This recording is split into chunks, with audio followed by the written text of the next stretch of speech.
Hey, Twitter world. Don't pet the llama. A pangender octopus who roams the cosmos in search of love. I'm never going to look at butt plugs the same. Apparently, ducks are rapists. I'm really uncomfortable with this conversation.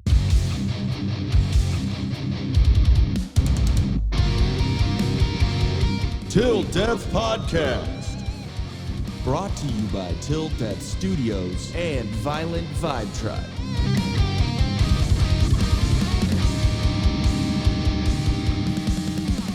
What's going on, guys? Welcome back to the Ian interviews on the Till Death Podcast. I know it's been a minute since we've done an episode, but I think this one will be pretty fun. As you guys know, my name's Ian, and make sure you hit the subscribe button, the like button, you know, all that bullshit you got to do on the socials. And we have Shawn Cav here of the podcast Sippin With Shawn. And let me see real quick. There we go. What's going on, Shawn? How you doing, bud? Doing good. Thank you for having me on the interview show. Yeah, for sure, man. At some point, we'll do. We were talking with you. I was talking with you about maybe you and the wife coming on the full husband and wife pod, the Till Death one. Oh my God, yeah, that'd be great. I mean, like I said before, like we're all pretty opinionated, but then the wine starts flowing, and then all of a sudden, like the thoughts really come out. So yeah, it's fun. Yeah, exactly. And when to let everyone know, we're doing Twitter Spaces thing. Are we gonna do that every Monday?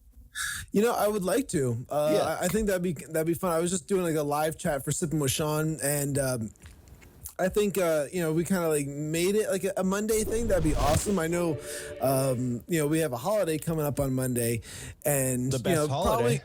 It's a hell of a holiday, and then we're probably gonna try for Tuesday that week, and then just go back to Mondays, or maybe just I don't know.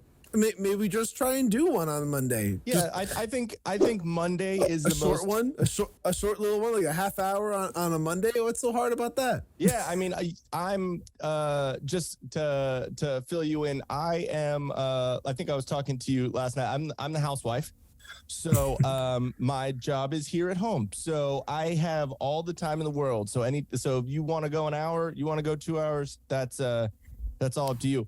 But yeah, I think it'd be a good idea to do like a continuous thing, because then it's content nowadays, right?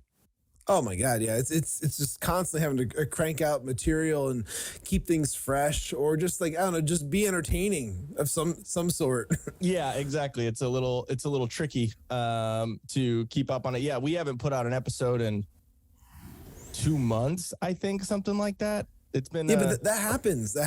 Like just you hit these kind of like dry spells where you just need a break. Like honestly, sometimes too. I had a friend who was doing a online interview kind of show, similar idea, but it was just with musicians and like local guys. He kind of like showcased them and like have them play a couple of tunes or whatever like that. And he was doing it on Facebook Live for a while. And when he was doing that, like it got to be like pretty popular. He was getting like a couple hundred people like tuning into his like just live feeds, and people like kind of looking forward to putting it up on like the big screen. And then like he I don't know if the pressure got to him or if it was just like a matter of like I need a break from I need my life back on Mondays or something. I don't know, but like it's healthy to take a break. Oh yeah, exactly. We've definitely taken a good couple of breaks here and there. To be completely honest, my wife is not, doesn't like speaking in front of people. She's not super extroverted. She is after a couple of drinks, but she's not super extroverted. And so we started it as an audio podcast. We had 50 episodes that were just audio. And so it was even hard to get her to do just an audio podcast because she didn't get it. She didn't like the sound of her voice, like women. Sure. There's lots of things. Yeah, and so it was tricky, but then after, it gets rolling, you get a drink in her, and she's fine. She's great. She says more fucking spicy shit than I do sometimes. and then we started doing the video stuff, and it's been especially when there's stuff going on, in our personal lives, and she's the one with the big girl job, so like she's got shit she's got to do. She works in HR, so she's got plenty of shit to fucking deal with, especially lately. But yeah, sure. but yeah, so the past couple of months we've just been, dealing with personal shit, and it's been a little tricky to get everything going. But I think here in the next couple of weeks and this is Mother's Day, Father's Day, birthdays, all that fucking shit. So life creeps up on you like that, just the way it goes, and it doesn't slow down and doesn't stop. So it's there's just, no we gotta apologies. figure out a way. Just kind of you keep on doing what you're doing. Yeah, I just gotta figure out a way to keep on keeping on, But so first couple questions. Okay, so you're in Pennsylvania, right? I am. The East Coast. Okay, if that's something you don't want, I can cut that out. No, it doesn't matter. All right. But yeah. So, did you grow up in Pennsylvania? You've been born and raised? Grew up in Jersey and crossed the border into Pennsylvania. So I was always kind of like on that state border for the longest time, just like, New Jersey, and then like, spend your evenings in Pennsylvania or whatever. Okay. I don't know, it wasn't one of those things like crossing state lines. It's not that big of a deal. It happens every day. Yeah, exactly. No, it's crossing state lines is a big deal, unless it's for a different thing. We'll probably get into that in a minute. But yeah, did you you graduated, went to college and all that stuff? Sure. Like college was kind of like a little sporadic for me at times, because I originally started when I was living in New Jersey, and then when I went to Pennsylvania, I changed majors and whatnot, and it just kind of one of those things where I don't know. I was always trying to find like what direction I wanted to go in my life during that time, for sure. Like the one thing that was always a constant was like I was playing in bands, and I was like, doing music and stuff like that. So that was the one constant thing throughout like those like kind of growing pain years of just figuring out like who you are and everything. Yeah. And like I ended up like going for like education, and then I also like ended up going back years later for music. But at that point, like I had already been playing professionally for how many years. Yeah. And I thought like, hey, you know what? I'm gonna go and get my degree so that way I can do something. I can go and get better gigs or something like that. Because I was talking to people before at the time that were doing stuff like for more like theater type stuff, and just I guess like higher profile type positions where like you need to have some credentials behind you in order to like get in. So I went that route thinking that was the way I had to go. Yeah. I go to college for music, and I quickly realized it's complete bullshit. Like it's such a waste of time and money, because I walked in and like people are just figuring out things that I've known for years, and I knew all this stuff, and I knew like the theory as well, and I knew the right ways of theory because I always sought out that information from people who knew this stuff already. Yeah. So it's like you already went to college without having to go to college. Yeah, you went to college when you were in your teens learning how to play, essentially, because you learned the theory, you learned the technique, you learned how to read and stuff like that. You learned all the skills you need in life. If you want to continue your education, it's up to you to utilize those tools that the instructor gave you to like, get further in what Yeah, exactly. Especially when it comes to like a skill, like being a musician and stuff like that. So, like to me, like that's really what college should have been. Yeah. But like, like there's so many ways around it. Like where like you could go and, like I said, take lessons, and when you kind of hit a plateau with a teacher, go find another teacher. Yeah. Like, and the thing is, like, it's not like saying, oh, well, this guy is kind of blah. Like, no, you learn nuggets from different people. Yeah, not everyone is the same. So everyone's going to, for one, come at things in a different way. And they like what they like too. So they might not focus on this one area of music or this. Exactly. So you know what I mean? So if you want to go towards that area, then you're like, all right, cool, dude, you're awesome. But I'm going to go to this dude who plays blues because like, I want to learn those scales. And you go to another dude who likes classical music. You're like, okay, cool. I want to learn those, you know what I mean?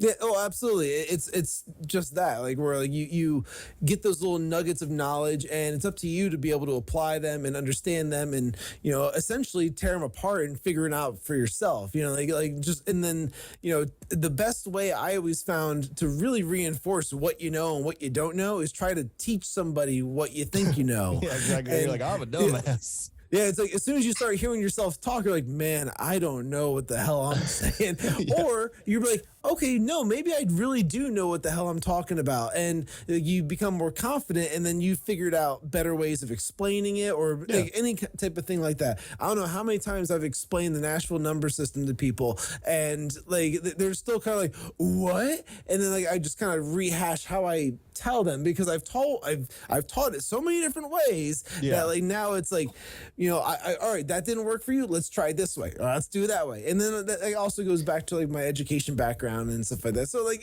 there's a lot of different elements when it comes to that. But the one thing I definitely realized was that I didn't need it when it came to like something like that, because I ended up getting a gig at a theater, just like being like part of the house band, just through like already playing in the area and people knowing my name, and then they're like, oh well, just call this guy, he can do all that stuff. And then that turned into me playing for like big choirs and like world music artists and stuff that come into the area. So like my name got put on lists because like I was easy to work with. I knew what I was doing, and I came prepared. The typical stuff that like every musician's supposed to do. Yeah. So like just because I did that, so then that gave me more credentials, I suppose, in the area for people to call me for things. Yeah. So that's always, it's a good feeling when like you've accomplished that without having to like go through the mediums that you thought you needed to go through. Yeah, for sure. It's It's interesting. Yeah. When you're going through it, you're just like, how do I especially with teaching, it's cause I've been playing since I was, you play bass, right? Yeah. I played guitar, for a good chunk of my earlier years, where I was a lead guitarist for several metal bands.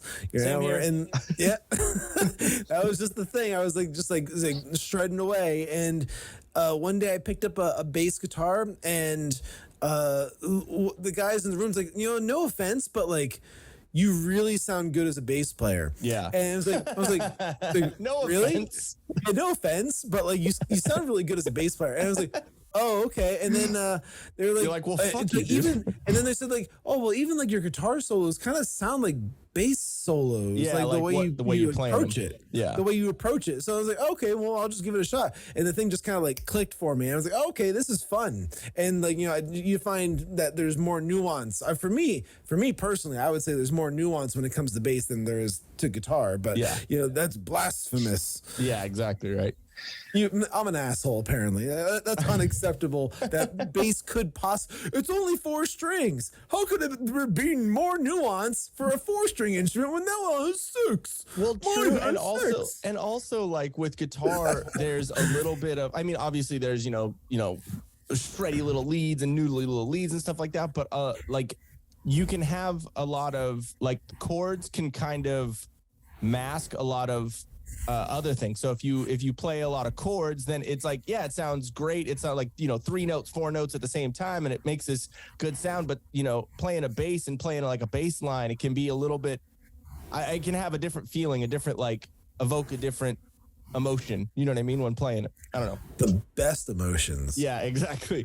So you when did you start playing? When did you pick up the guitar? Was it guitar first or? Yeah, guitar was first. Yeah, I picked that up. I don't know. Like, I think I was begging my parents for a guitar probably around like 12. Like after a couple of years of piano lessons, where they're like, "You want to play music? You're gonna learn piano." I'm like, "I don't want to learn piano," and they kind of like put me in there anyway. Yeah. And for 2 years, I suffered through that, saying like, "Can I get a guitar yet? Can I get a guitar yet?" and they're like, then finally they cracked, and they got me like one of those little strap packs from back in the day. Oh, and, yeah.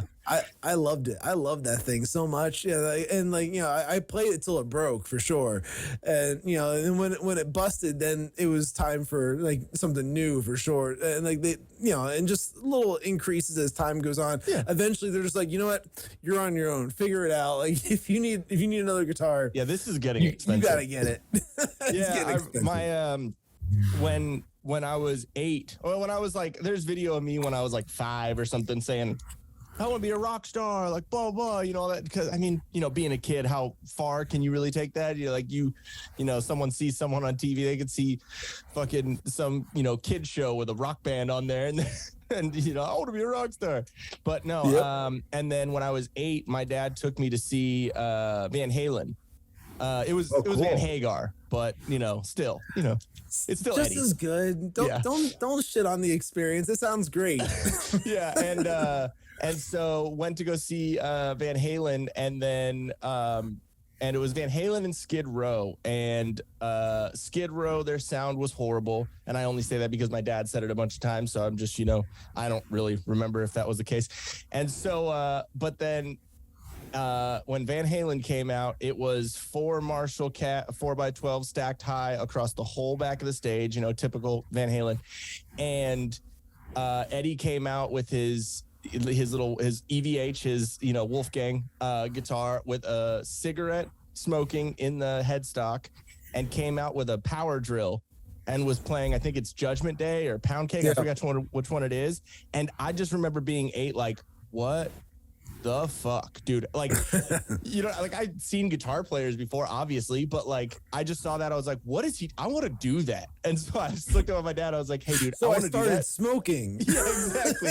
And I was like, I want to do that. He's like, all right. So the next day we went to Guitar Center, he got me a guitar. He's like, I'm only buying this for you if you play 2 hours a day. And I was like, okay.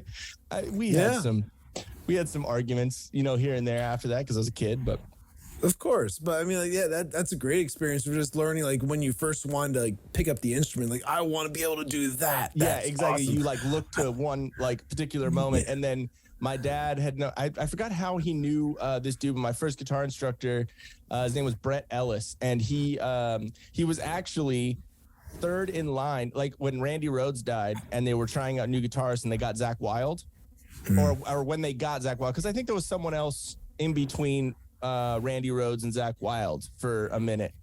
It was Jakey Lee? Yeah. Okay. So when they went from him to Zach Wilde, they had like national or like, worldwide tryouts basically for Ozzy Osbourne. And the dude that I went to was third in line to be Ozzy's guitarist, which was pretty gnarly. And he was like, yeah, that's pretty awesome. Yeah. Yeah, I was like, I'm learning from that dude. To have made that list. Yeah, that's pretty impressive. Even do top 10. I don't know, top 100. Like that's still pretty good. And so, and every time I went, he played Eruption to the T. Like every time, like you go in there, close your eyes, and it would be like you feel like you were in the room with Eddie. It was pretty cool. So every time I'd be like an 8-9-year-old kid going there, can you play Eruption? It's like, yes, I can.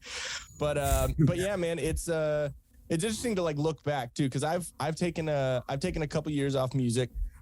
I played in a band here in San Diego called Of Hearts and Shadows. It was a screamo band, and we got signed to some shitty label, and it just kind of screwed us over and whatever. And then after we broke up, the only thing I was doing when I was in San Diego was I was playing in a band and selling weed. And once the band broke up, all I was doing was selling weed. And I was like, you know what? If I keep doing this here and get comfortable, I'm going to get caught. Like, yeah, you got to know when to pull the plug. Yeah. And so I was like, I need to leave because there's no one else that I want to play music with. If I want to play with them, they're already in a band. So like, I'm not going to pull them, so like I'm doing nothing here with my life. And so called up a band that they were on a distro deal with the label that we were on. So I was like, oh, I know him. I'll just give him a call, see if they need a guitarist. And it was a band called Set Aflame, and from Austin. And the main guitarist was like, no, we got 2. And I was like, well, you need 3?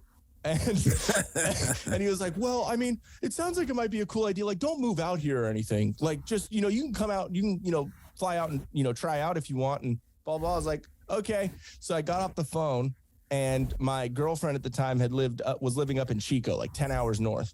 So I called her and I was like, you want to move to Austin? So, and a week later, we packed up the shitty old Chevy Cavalier and fucking drove out to Austin in the middle of August, which was dumb. And then got out there, and it was fun. Austin's a great city. It's I've heard good things. It's a great city for me. Not really anymore, because most of it's like, hip hop, dance, house DJ shit. But But I'm glad I kind of went when I did, because there were a lot of metal bands, there were a lot of rock bands, there were a lot of live bands, which was great, and it's debaucherous as hell. And so and once that band broke up, it was maybe about 5-6 years, and I started a band called Hero and Me, which I had like a whole concept with it. I wanted to do like almost like how Coheed had. Yeah, I was about to say you were a concept album, or it's gonna be Coheed, like it's about a superhero type deal. Exactly. Yeah. Like I had a whole thing where it was like 5 members that like were out in the middle of a field drinking, and a fucking something hit the ground. It was like a pod, and had all these like auras. It was a baby with a cape. Yeah, basically. And no, just kind of like and so it was with an actual band, and we were about to get signed by Sumerian. Like it was like a big deal. One of my buddies was working for them. I met up with him again, and then the singer. Do you know a band called Fire from the Gods? You heard of them? Nope. Okay, no. A metal band. It's like kind of like hip hop, hip hop metal. So like the guy raps and screams and sings. That's a thing now. Yeah, I know. I mean, they're not that bad. Okay, do you know who Eric July is?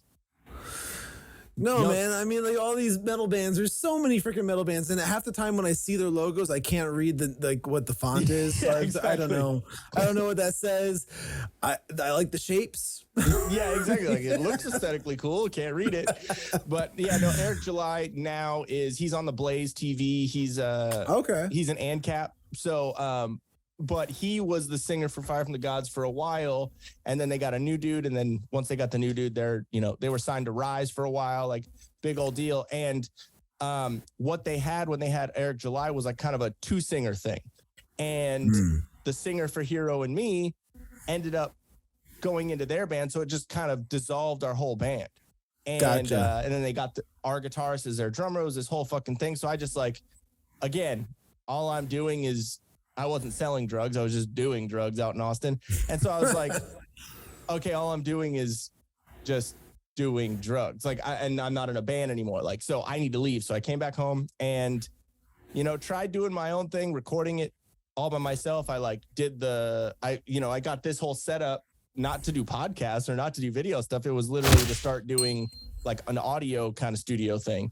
And, did the drums, guitar, bass, and tried vocals, which was interesting, and put on a track. And then it just wasn't getting the traction. I wasn't able to have anybody join, and being where I'm at, it's a little kind of in the middle of nowhere. So I just kind of put it away, because I was like, you know what? I've been kind of screwed over so many times that I'm just gonna step away from it before I hate music. I totally understand what you're saying. Yeah. There's been plenty of situations for myself. I couldn't even begin to try and start from the beginning and go through a list of all the laundry list of bands I've played in and stuff like that. But I can say that, in the beginning, it was always kind of something original. I was always typically always doing original music. And, I think throughout most of my music career, I've always tried to have something that was original music, because that's how you kind of get the creative itch out. Because most of the time I would say, I was trying to pay the bills as a musician, and eventually that's all I was doing was just being a musician. And that required me to kind of sometimes you have to kind of swallow your pride and just kind of do the gigs that you're not really super keen on, but it's gonna pay the bills. It's gonna make me some money. And it's kind of doing the wedding band gigs and doing very very different kind of realm for me as a musician, where I was kind of doing those event band kind of shows, and I was also just really grinding at the bars, when it came to just playing maybe Wednesday through Saturday, sometimes also Sunday, of just every night I'm playing somewhere with some band doing this or doing that. And it's a combination of gigs anywhere from $75 up to a $200 gig. And just kind of these and then at the end of the month you're adding up all the different stuff, and it just slowly all right, you know what, I can do this. But you're fucking hustling nonstop. And for I think about 6 or 7 years, that's what I did. I fucking hustled so hard at just playing music. And I hustled it to the point where I got a which is super freaking rare in my area. It was a church gig where you are a staffed employee playing bass for a church band. And it still blows my mind that gig exists, because it's one of those things where most big cities, big inner cities, where they have massive churches, and where people are dumping hundreds of dollars every week into even almost thousands of dollars into those collection and the offerings and stuff like that. Those are typically the ones that have on staff musicians and stuff like that. This is a very scaled down version of that, of course, but still it's not my only gig, but it was a gig on the books, which it helps, and you got to have those as well. So then having that, teaching Monday through Thursday, and then also Saturday, so still teaching 5 days a week, sometimes 6, gigging 4 nights a week at least, and then as Sunday mornings, and then any kind of private students you fit in there as well, on top of just so it was a huge combination of things that I was juggling around. And then of course playing in bands, and my goal was to not have to gig as much, but still make the same amount of money. So it would be a matter of just taking less gigs for more higher paying gigs or positions and things like that. And that was kind of my goal, to kind of have more free time to myself, or at least time with my family and stuff, because my family was growing at the time. Obviously I'd gotten married. I now have 2 kids, and my youngest, he's 2, and he was born during COVID. Now the shittiest part is that and it don't mean it's come off like that when I'm saying the shittiest part, as I'm talking about my son being born. No, that's not it. That wasn't the shitty part. The shitty part surrounded him when it was the COVID, the whole that situation, because at the time I was playing in on a 2 or actually 3. I was playing in 3 bands that all had a fairly large tour schedule set up, and the schedules fluctuated, where one band was playing South Jersey, the Jersey Shore casinos, okay. And so we're playing all those.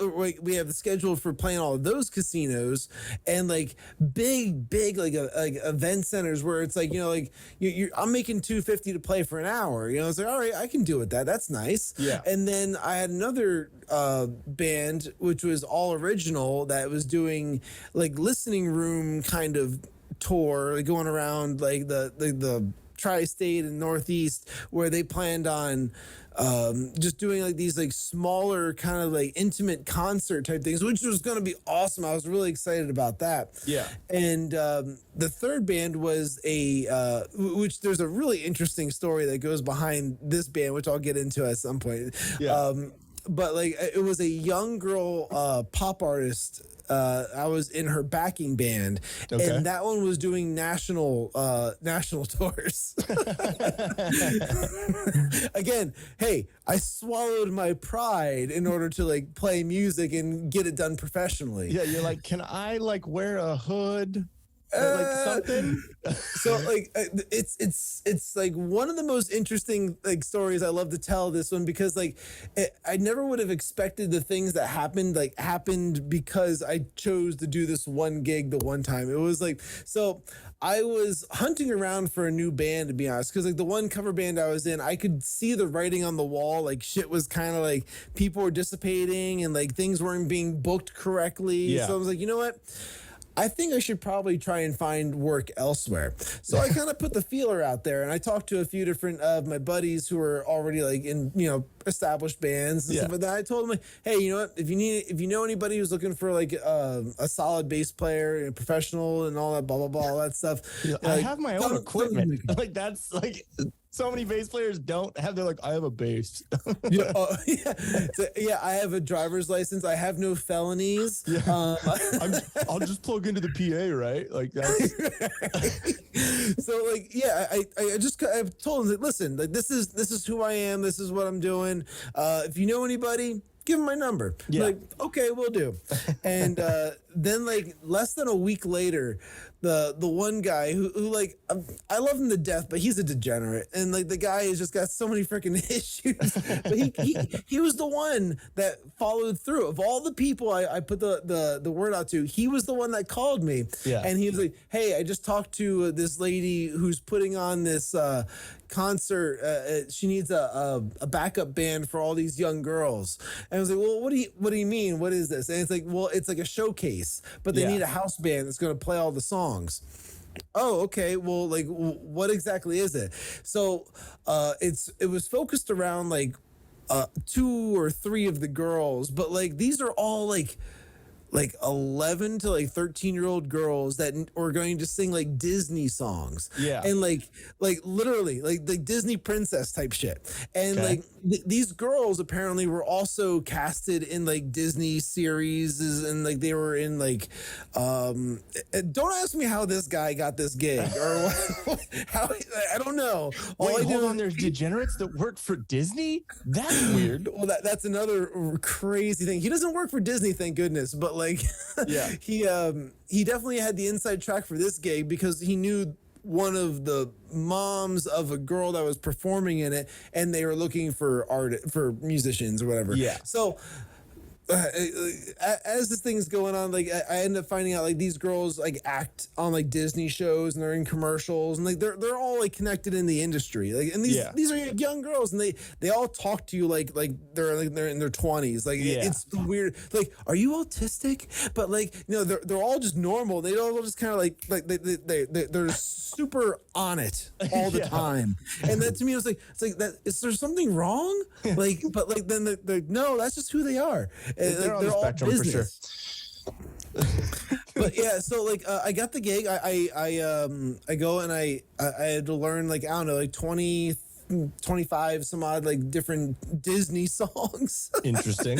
Like pop songs, you know, like just like, and I was playing those, and the lady who I guess organized the entire thing owned like a studio in the area where she like is like the studio of the stars. So like everything is just kind of like, you know, like a high end. And like she's like, all right, I want you to be in the band I'm forming for this one girl who's got like a record deal. I'm like, oh, okay. So I went to like, pay? Great. oh yeah, it paid. It paid really well. And like this is the thing where like, you know, I end up telling the other band, I was like, hey, you know what? I got this Disney gig that I'm just gonna like. And they're probably like, sure, bro. You know what? I don't give a fuck. If the Wiggles called me tomorrow to go and play for them, exactly. Like, they're gonna fucking pay, and I'm gonna be fucking on tour with the Wiggles. And one thing that's cool with it too is you get connections. You meet people that, you know, might just be like you, like, you know, doing it just to make a buck, but they have this other thing. You know? And that's the big thing, the big takeaway from this. So yes, I did this gig, and it kind of like, at first it seemed like a little silly to me, but I was like, whatever, I'm just gonna ride it out for as long as it goes. We were playing the Stone Pony Weekly, and then like that's a really big venue in Jersey. Okay, cool. Like if you watch The Sopranos, like ever, like Okay. I live by that. I've that seen show. a couple episodes here and there, but I just haven't gotten into it. Maybe I just, you know, yeah, I know. It's like I live by The Sopranos, and but anyway, like, so like they have like the thing called like the Crazy Horse, which is kind of like their version of the Stone Pony. Okay. So like it's that type of deal. Yeah. But like Bruce Springsteen's like a regular there. He like, usually pops in at least like once a month. Yeah. You know, and like it's just like it's really a happening like kind of like music hub like in the area. So we were doing that for a minute, and then playing in New York all the time, and then they wanted to record her record. They wanted to like but they were very like secretive about what they were going to do with this record and this and that. And like honestly, I didn't know if I was gonna like even be like one of the musicians that got to do it or whatever.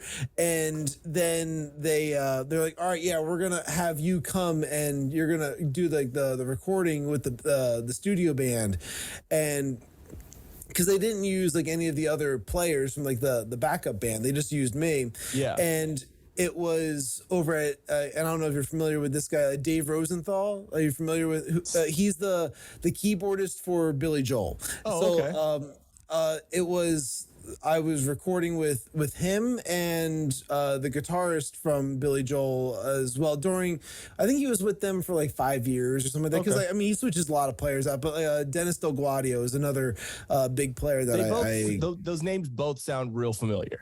I mean, like Dennis is a ridiculous guitar player. He's amazing, and like he's got all these. He's like kind of country. He's like, because I mean, like when you listen to Billy Joel's music too, it's like it's rock, but like there's like a little country twang to the guitar. Yeah, and like you know, like Dennis has got all the telly tricks. Like it's nice. Amazing. It's amazing some of the stuff that he pulls out. But like so like getting to like hang and like you know work with them, and you know I consider Dennis a friend now. Like we're like you know he's one of the guys where like I can call him up and he'll be Shawn, what's up, man? It's kind of like we'll shoot the shit. But like you know he's one of those guys that will you know like come out to like you know gigs and stuff like that and just kind of like show support or whatever. Like you know good people. Yeah. And then like after doing that, like we ended up having to form like a new live band, which ended up including the guitarist, or he was the principal guitarist for was it Rock of Ages from Broadway and stuff like that. So like you know like Ross Ellis, like absolutely amazing guitar player and stuff like that. So like you know I'm making these connections from doing a gig that like most people have been like you won't catch me dead doing something silly like that. Yeah, and then you're like, okay, cool. Give you the opportunity to be goodbye. Yeah, you're gonna do it. Yeah. Bye. Yeah, but like so just doing that type of stuff, and then like you know I think one of the coolest moments playing, this wasn't with this band, this was with the original band, was getting to open for morphine or vapors of morphine, which was I mean if you're familiar with any like the 90s music, the band Morphine was bass, bari sax, and drums, and Mark Sandman was singing and playing like this like 2-string fretless bass, and like absolutely just like such an amazing little trio band. And you know I've loved them for as long as I can remember. Like once I first found out about that band, I was like, that's the fucking coolest thing ever.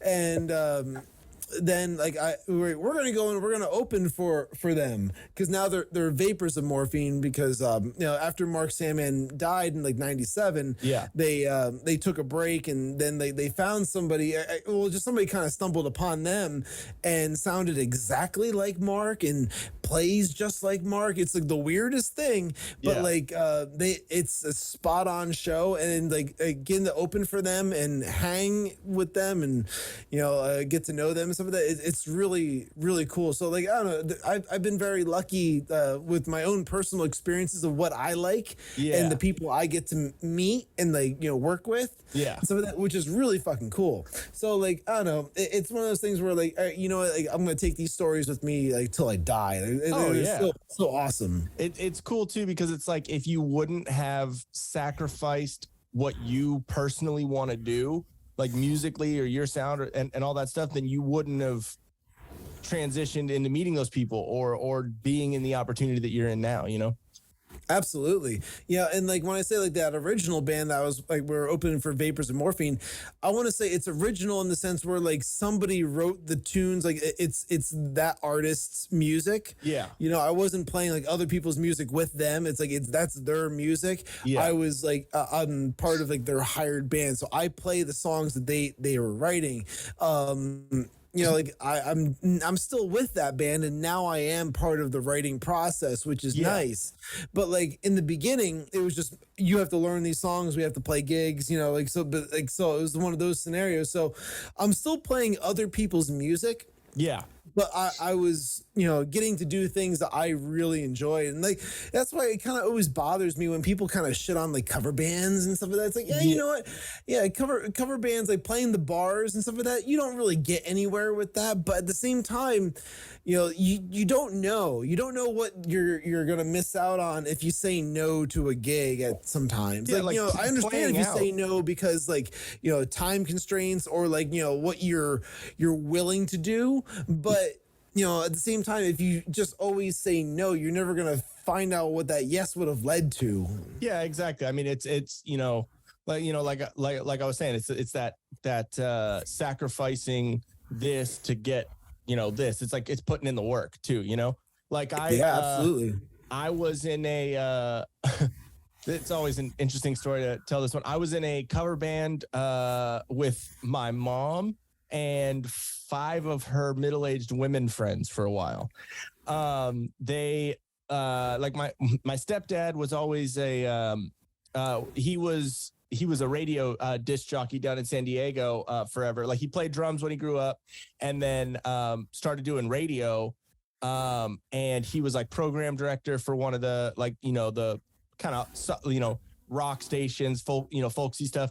And he was pretty much the one that allowed Jewel to become kind of who she was, because no one was playing her on the radio, no one at all. And he was like, no, she's good. Like, here, we'll play her. And so they got a bunch of play on that. Like, it's where Sheryl Crow kind of came up, because she wasn't getting a lot of play either. And my stepdad was like, no, put her in the rotation. And so that's awesome. Yeah, no, it is pretty cool.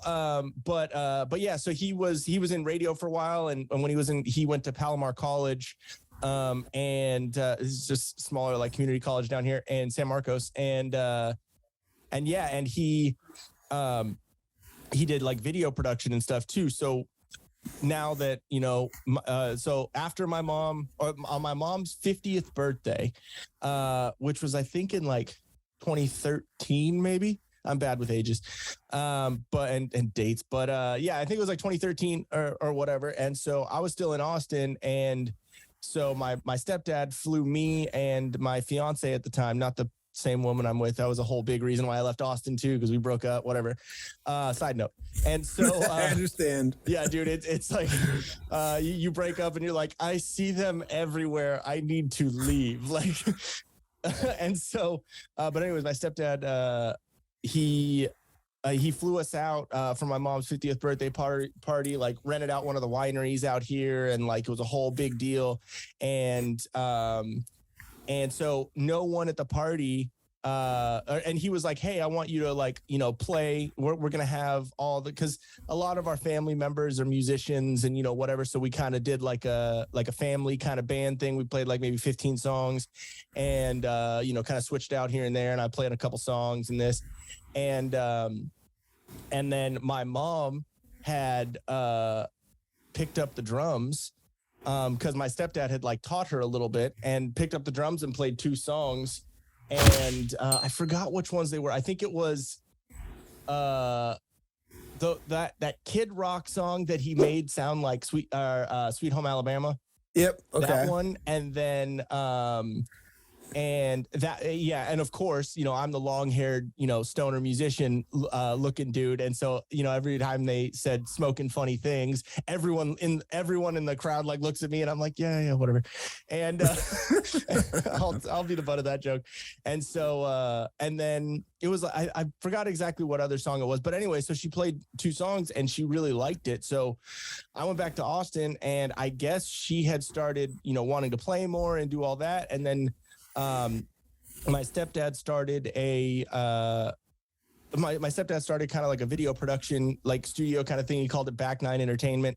He's very Christian and very conservative. So he didn't realize the funniness of Back Nine. And so I just let him roll with it. I gave him shit every time. I'm like, you realize that that's kind of sexual, right? But anyways, yeah. And he's like, no, I don't. Like, shut up. And so, but yeah, he started off, he did one thing. It was, he actually was getting it picked up by a different, he was about to get it picked up by a major studio, but it was called Fetch. And it was about this guy in Vegas who, basically was a runner.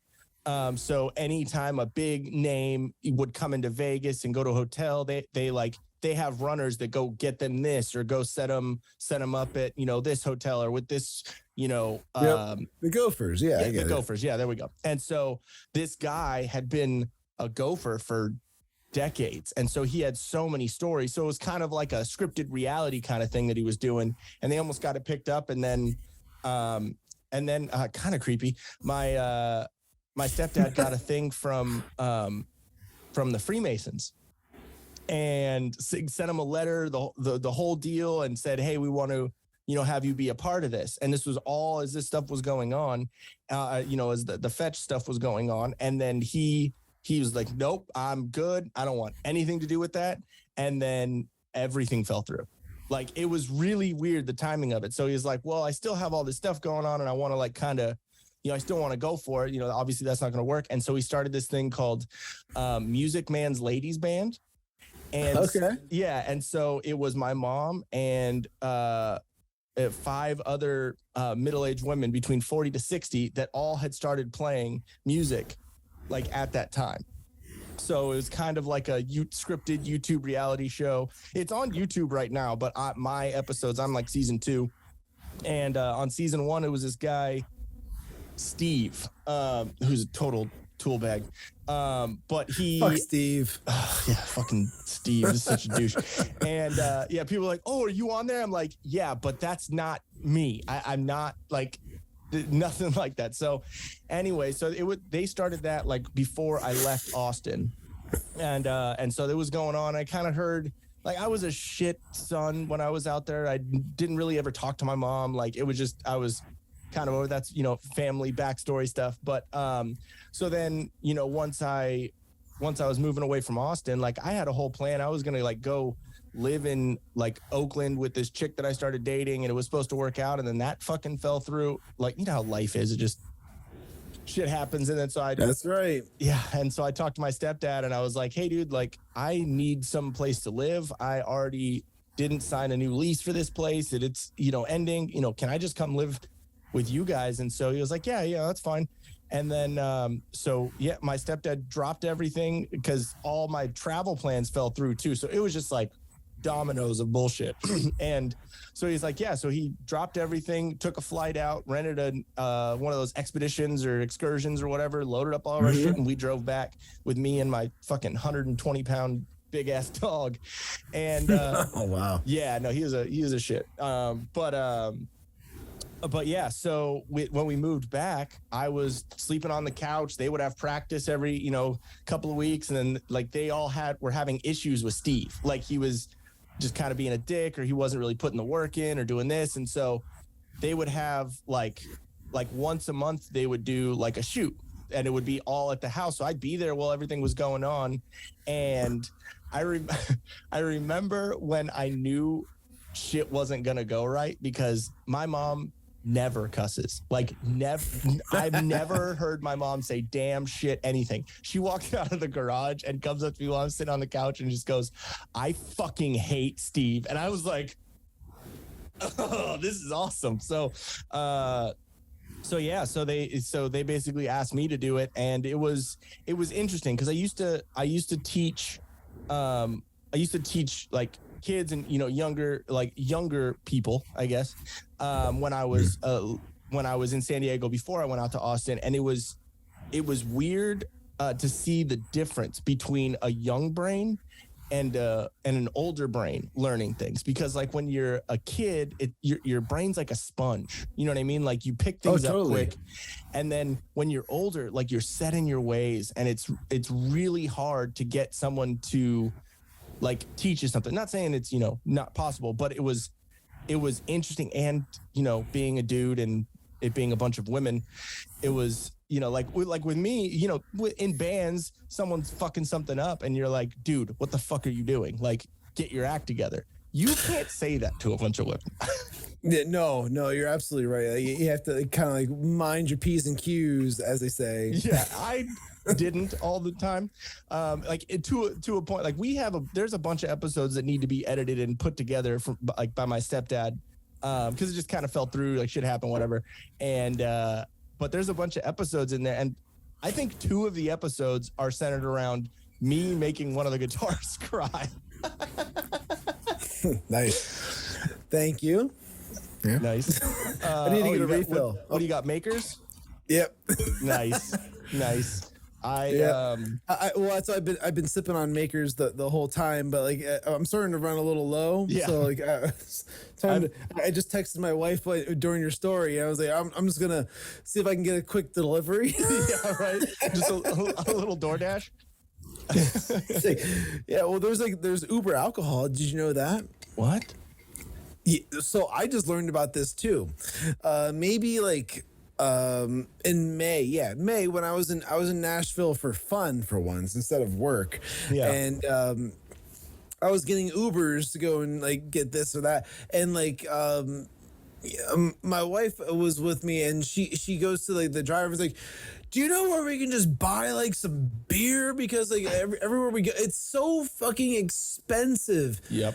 Like you drink in Nashville, like well, more specifically on Broadway. If you go on like the main strip right there, it's like $8 for a Bud, which like a bottle of Bud, which is just insane. That's ridiculous. Yeah, it's New York City prices. That's just what it is.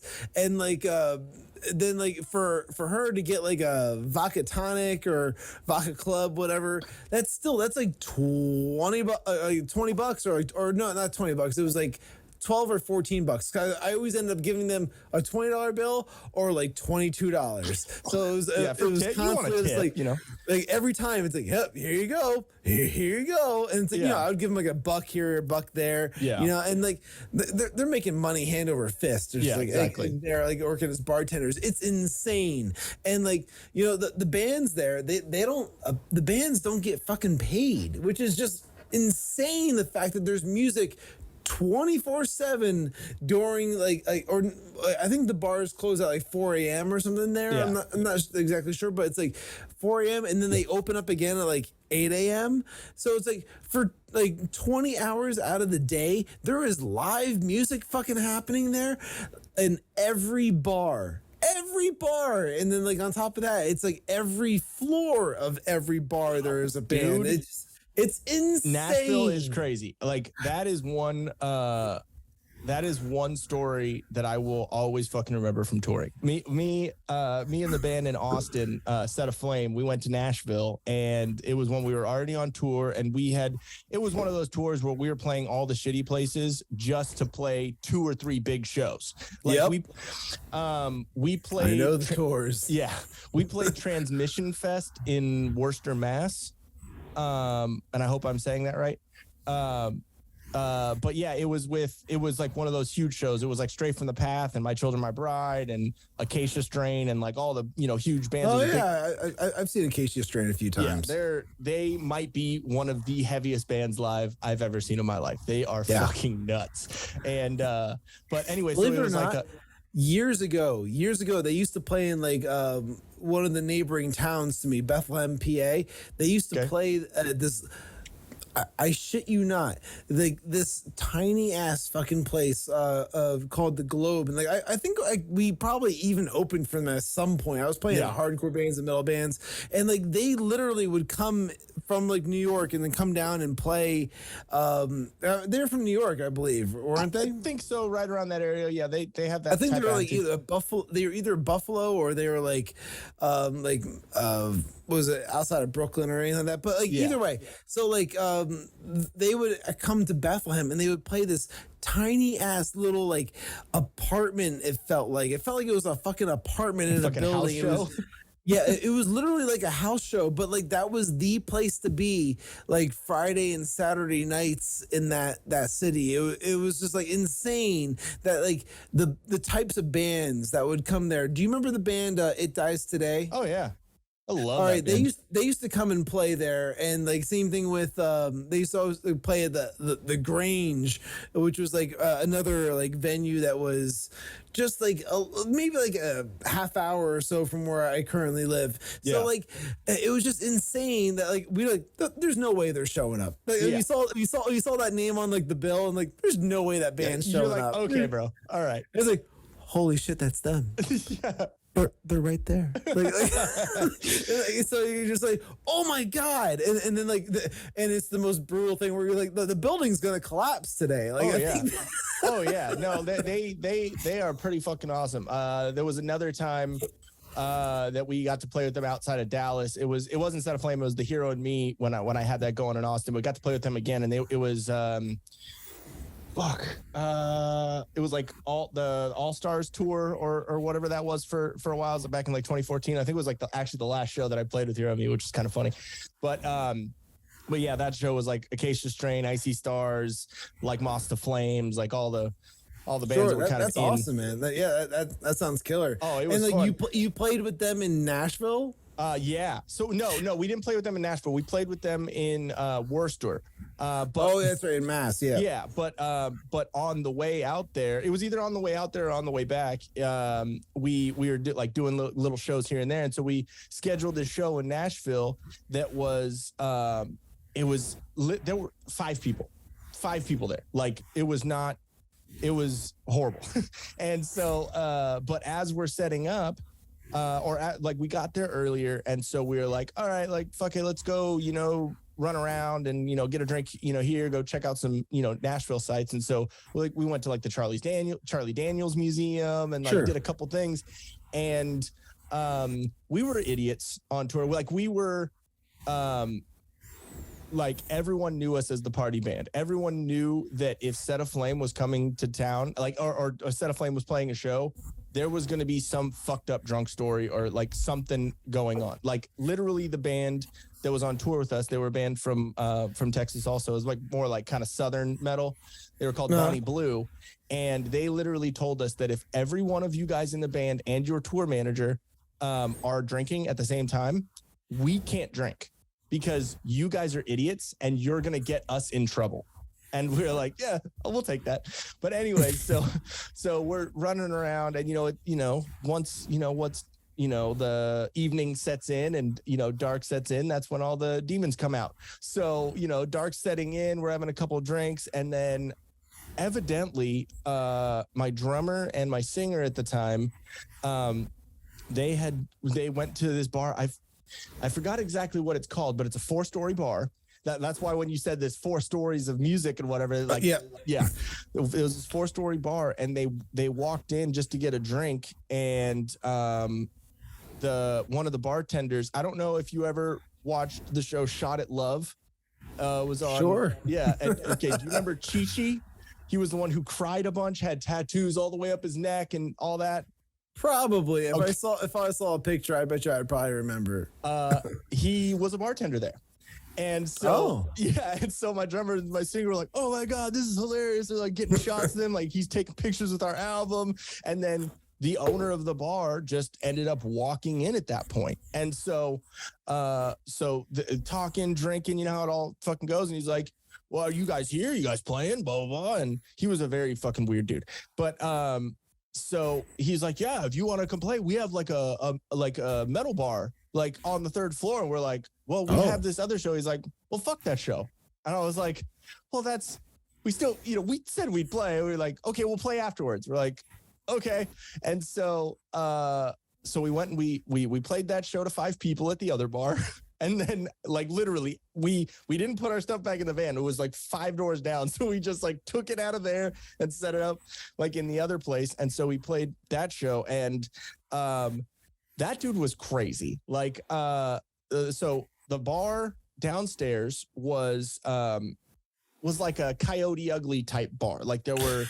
Was it called The Stage? I don't think so.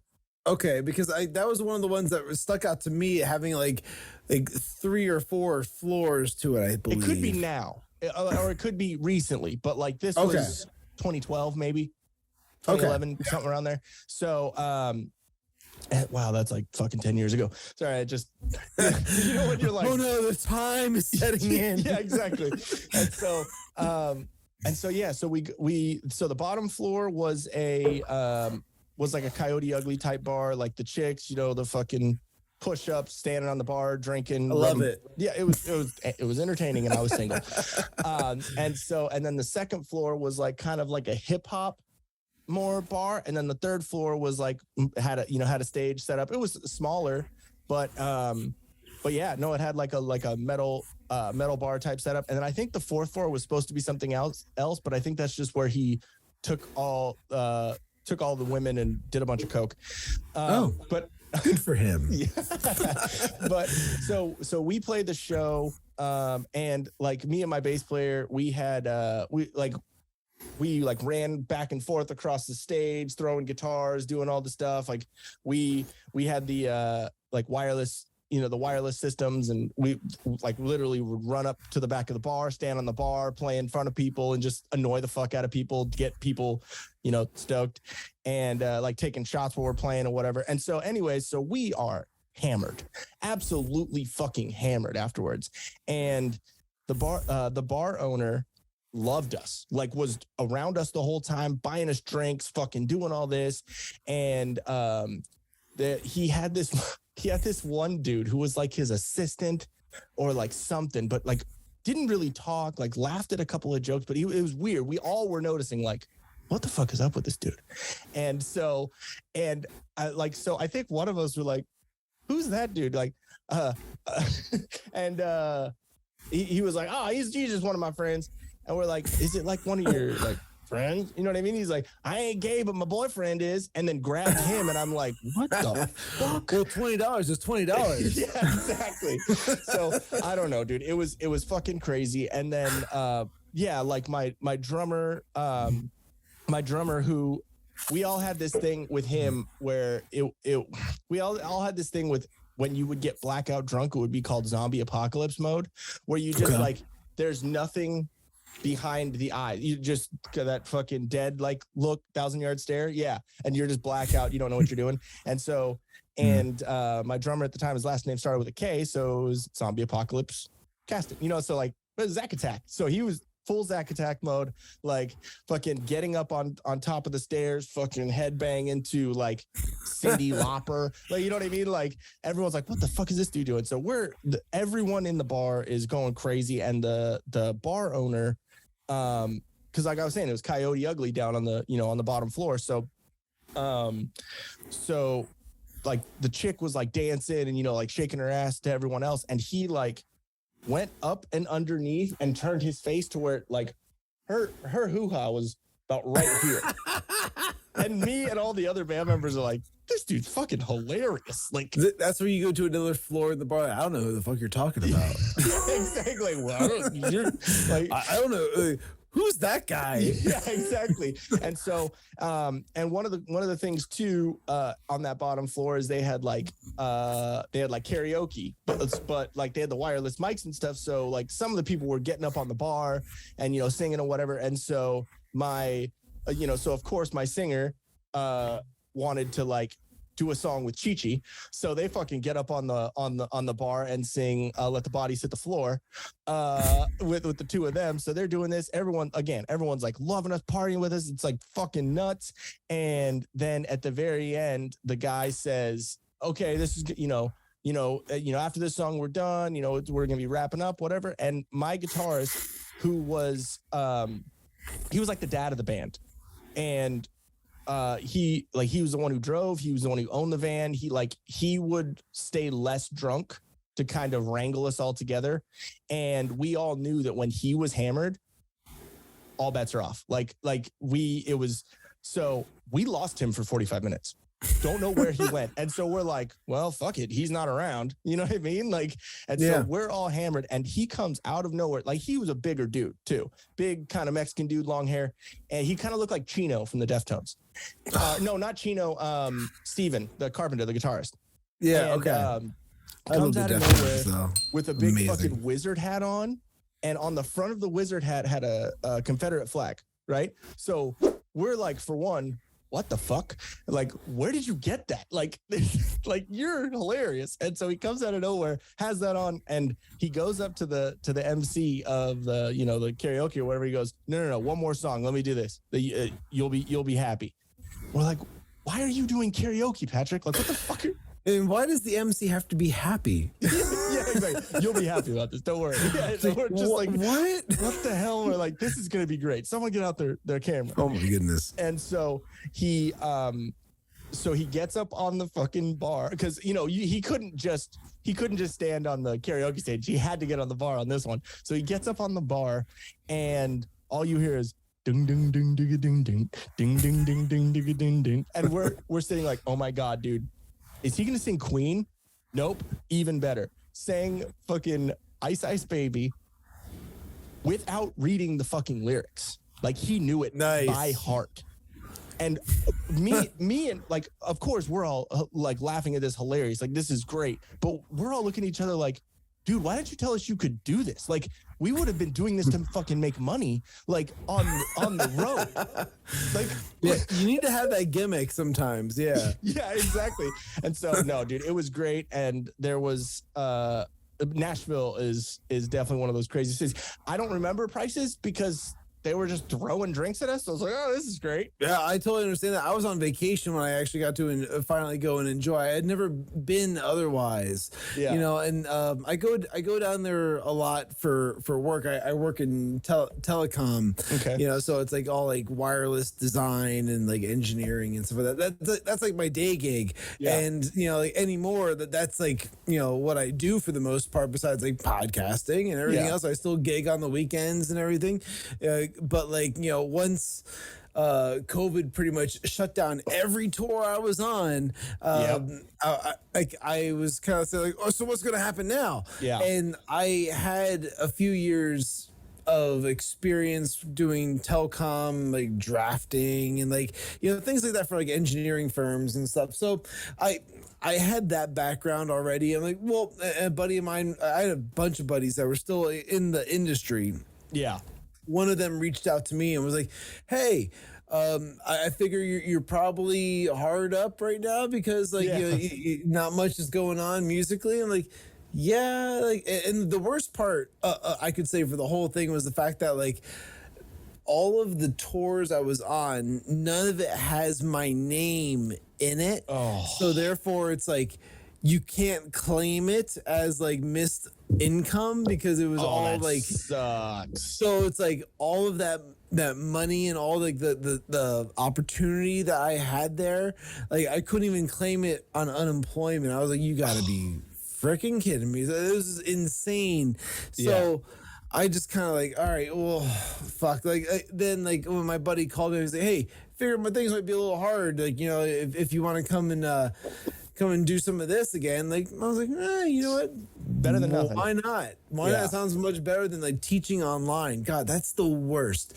I hate with a passion teaching online with like Zoom or any of the other like platforms. Like having to like do like online lessons is the worst. Oh yeah. And it's like it's not a dig at like, teaching in general, but like the process of trying to teach virtually where you have audio systems that compress like the music like too much, or something that's where like you can't hear what the other person's playing, and you have to change your settings in order to make that work. It's the biggest pain in the ass ever. Yeah. And I was doing it for the School of Rock for, I don't know, when it had started, for like maybe like 4 or 5 months, and I slowly saw my student base drop from being one of the most booked teachers at the School of Rock to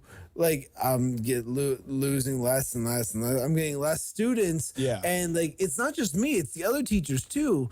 It's because the online experience doesn't give the kids the same gratification. It's being not there, you know? Yes, like the in-person experience is so much different, because like you can't get distracted by notifications, by some bullshit. You can't like just like zone out doing something else, because like it's different. Like it's very different looking at a screen than looking at a person. Yeah. Just that's the way it is. You know, if me and you were doing this interview in person, it would be completely different than what's happening like right now. Yeah, exactly. But So, I mean, like, it is cool that you don't have to wear pants. well, that is true, because you don't know what I'm wearing. Oh, I'm free balling right now. No, I'm just kidding. I'm not going to say. I can neither confirm nor deny. I don't know what you're talking about. Well, and when my hands disappear, you know what I'm doing. Exactly. Dude, what are you doing down screen? No, I mean, it is kind of, it because like, I remember like a big thing with me was like, when I was teaching too, is like, you just kind of want to like, I just wanted to take my finger and like put it there. Like, there. Yeah, just take your finger and do this. Yeah, or I would just like they'd like be playing a chord, but it'd be a little bit wrong, and I would just take their finger and just and put it right there, and then it would work. Yeah, you know, when you take the whole wrist and you're like shift, and then but instead you're through a screen. You're like, no, do this with your arm. Like, see how I'm doing this? Yeah, exactly. Do this. Yeah, exactly. Just do the metal hand. Just do the metal hand. Can you do that? And like that's the type of thing where it's like what the fuck? Like, so I was getting very frustrated with it. Several other teachers getting frustrated with it. I knew my time dealing with this was limited. Yeah. And I was like, you know what? I'm going to get out of it right now. And so I just started working from home doing that. And, you know, like, then I actually, I turns out that like the last company I worked for, like when doing the telecom engineering, was a really shitty experience, where like working for them was just like, it reminded me of Wolf of Wall Street a little bit, where like, you know, it was Leonardo DiCaprio is first learning about the thing, and then he's got his Matt Damon guy. Yeah, he's doing all that shit. So like, yeah, it's very fraternal and very kind of like, all right, keep up. You got to do the drugs. You got to drink the beers, and you got to do the work. You got to be on it. Like you want to talk about like rock star parties? Hang out with some engineers. Oh, like yeah. shit's fucking insane. Oh, yeah. I mean, you know, you wouldn't think that like the super smart, like kind of nerdy dudes know how to party, but they have all the repressed everything.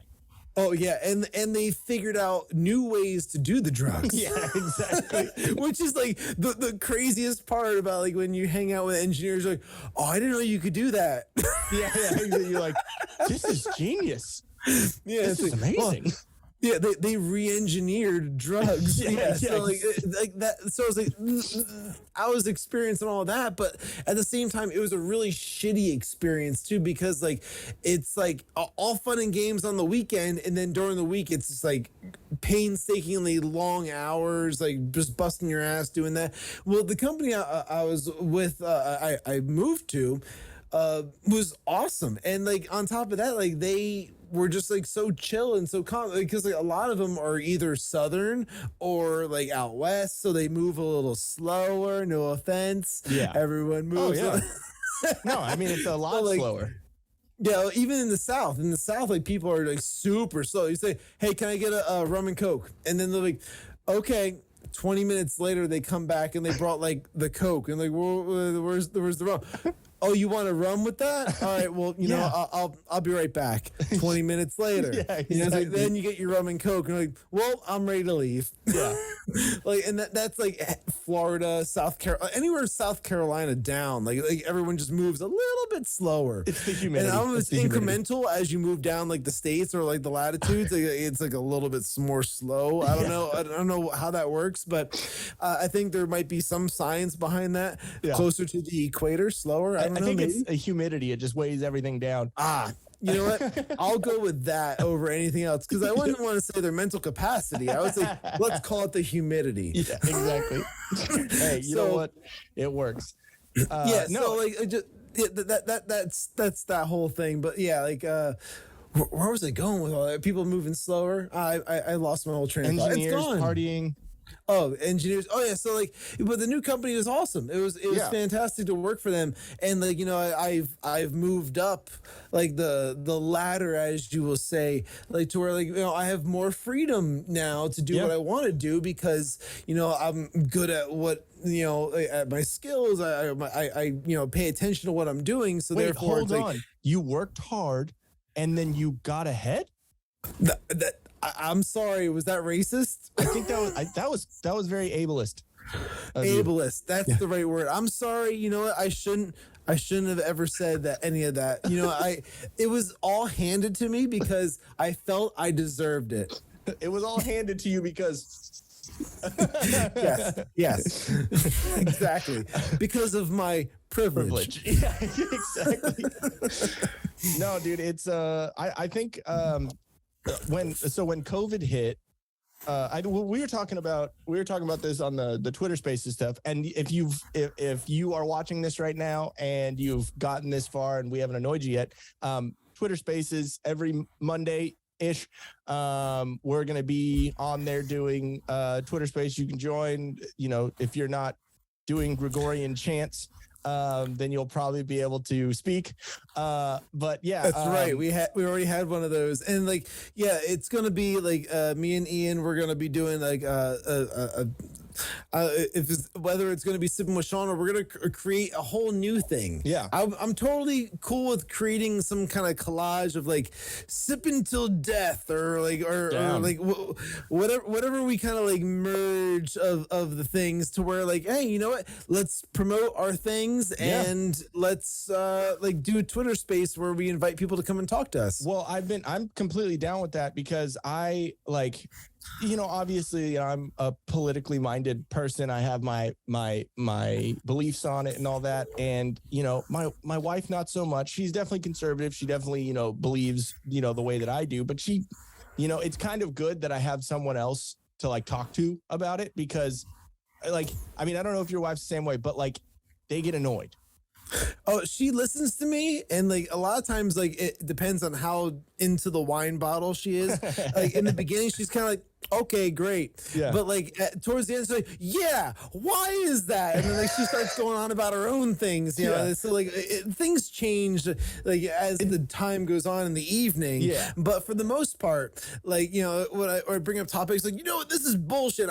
It's funny because I'll end up doing this on a regular basis when we're watching shows. So like just watching like a Netflix thing or something like that, I'll just end up like pausing, like, you know what's bullshit about this? It's like, and then I'll just start going off about like this or that and whatever. And like, you know, when it comes to like my Twitter, which is like at I'm Shawn Cav. Yeah. I just kind of like I just talk about like whatever the hell it is that's like on my mind at that moment. So like I tried my best to always be authentic and share like some kind of opinion, whether it's like political or not. Yeah.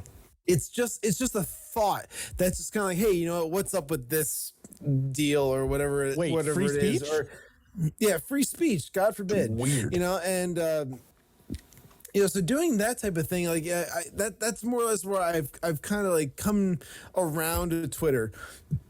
I had a Twitter years ago, and you know, honestly, I tried it. I never really got the hang of it, but then like.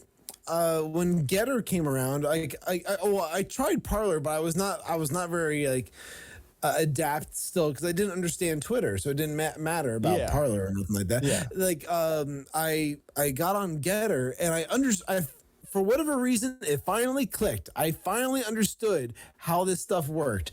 And I was like, all right. So then I started building from that. I was like, oh, this is like, that was building really strong and whatnot. But everyone left Getter as soon as Truth Social came out. Yep. So it was just like one of those, like the progression of like, of conservative like platforms and stuff like that. And yes, I am a conservative. It's just like, it's who I am. Yeah. You know, and like, I'm not going to apologize for who I am and whatnot.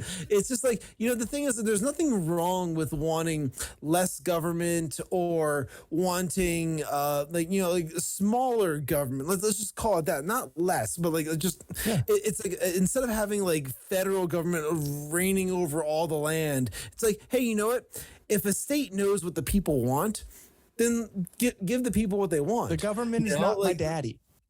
Yeah, exactly. And like, you know, it just like, I don't know, for me, there's so many other like values that go along with it as well. Just a matter of the fact of like working for what you get and like, you know, like, different elements to that. Like you have to hustle to make more money and like, you got to do this, you have to do that. Like, oh, you have to prepare for stuff. You have to save and, you know, like, so there's all these elements that are just, to me, it felt like common sense. But for some people, they've seemed to make it out to be a chore, and that chore has made it into like, well, shouldn't the government just do that for me? Yeah. And to me, that's the part where it's so hard to understand. It seems like it's common sense, logic, like facts and all that. Hold on 1 second. Sorry, give me 1 second, dude.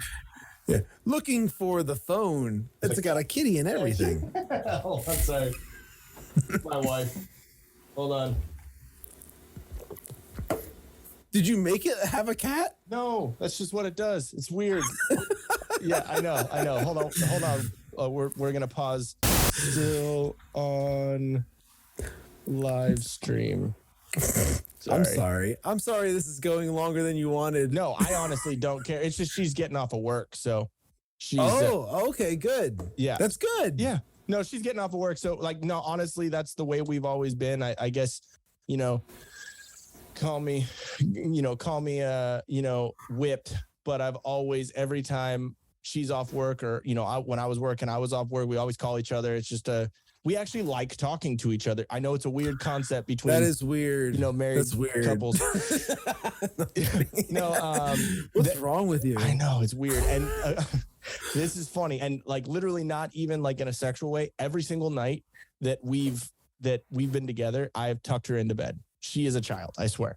Like literally, like not like, you know, like no, but I'm gonna tuck you in real good tonight, babe. Yeah, exactly. No, it's like, all right, good night, babe. Like, you know, sweet dream, because I usually stay up anyway. So, but I don't know. It's just, it's weird that like that having like a good relationship is like not common, you know?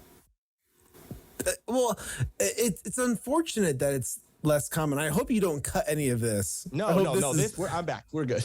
Oh, okay, yeah. I was gonna say, like, because man, like that's a huge point right there. Like, it's a shame that it's so uncommon to have good relationships. Communication.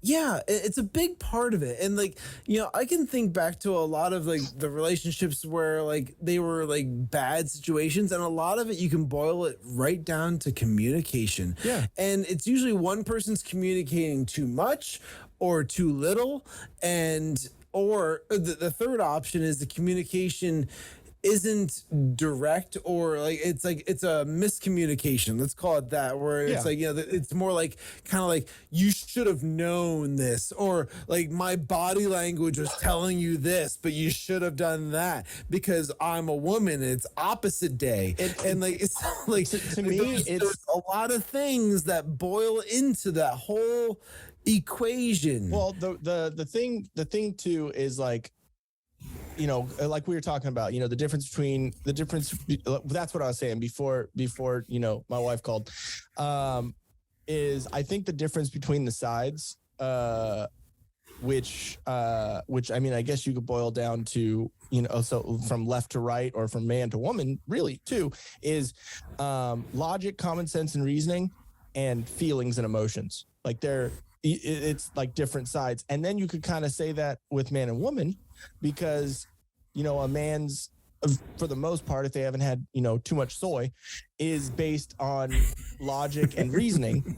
And then the other side is more feelings and emotions. Like, I think the best quote that I've ever heard was Jack Nicholson in As Good as It Gets. When he's going to his editor's or his publisher's office, and the receptionist or whatever, the bubbly little, blonde, whatever. I know what you're going to say. Yeah, she's like, how do you write women so well? I take a man and I take away reason and accountability. I love it. And I literally, it really is. It's one of the best lines because it's like that toxic masculinity that understands women and like, yeah, exactly. Exactly this. Yeah, so exactly. It's so dumb, dude. Like, I mean, I get it. I'm not saying that there aren't toxic piece of shit dudes out there. But it's being so like alpha. It's like it being such an alpha. You're like saying like, you know what how I write women?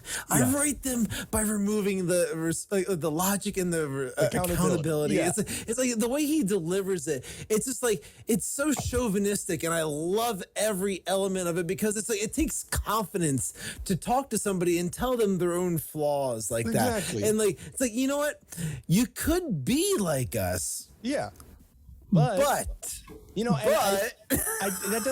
doesn't make it wrong, because I mean, the amount of things that I have second guessed or been given another avenue to think about because of my wife and because of or women in my life that come at it from a different angle, and you're like, I didn't really think about it that way, but that makes sense. Like, I mean, does that mean that it's going to change my opinion or it's going to change my approach to things? Not really. I mean, but it's going to at least make me think about that before I make a decision, because I still go off logic.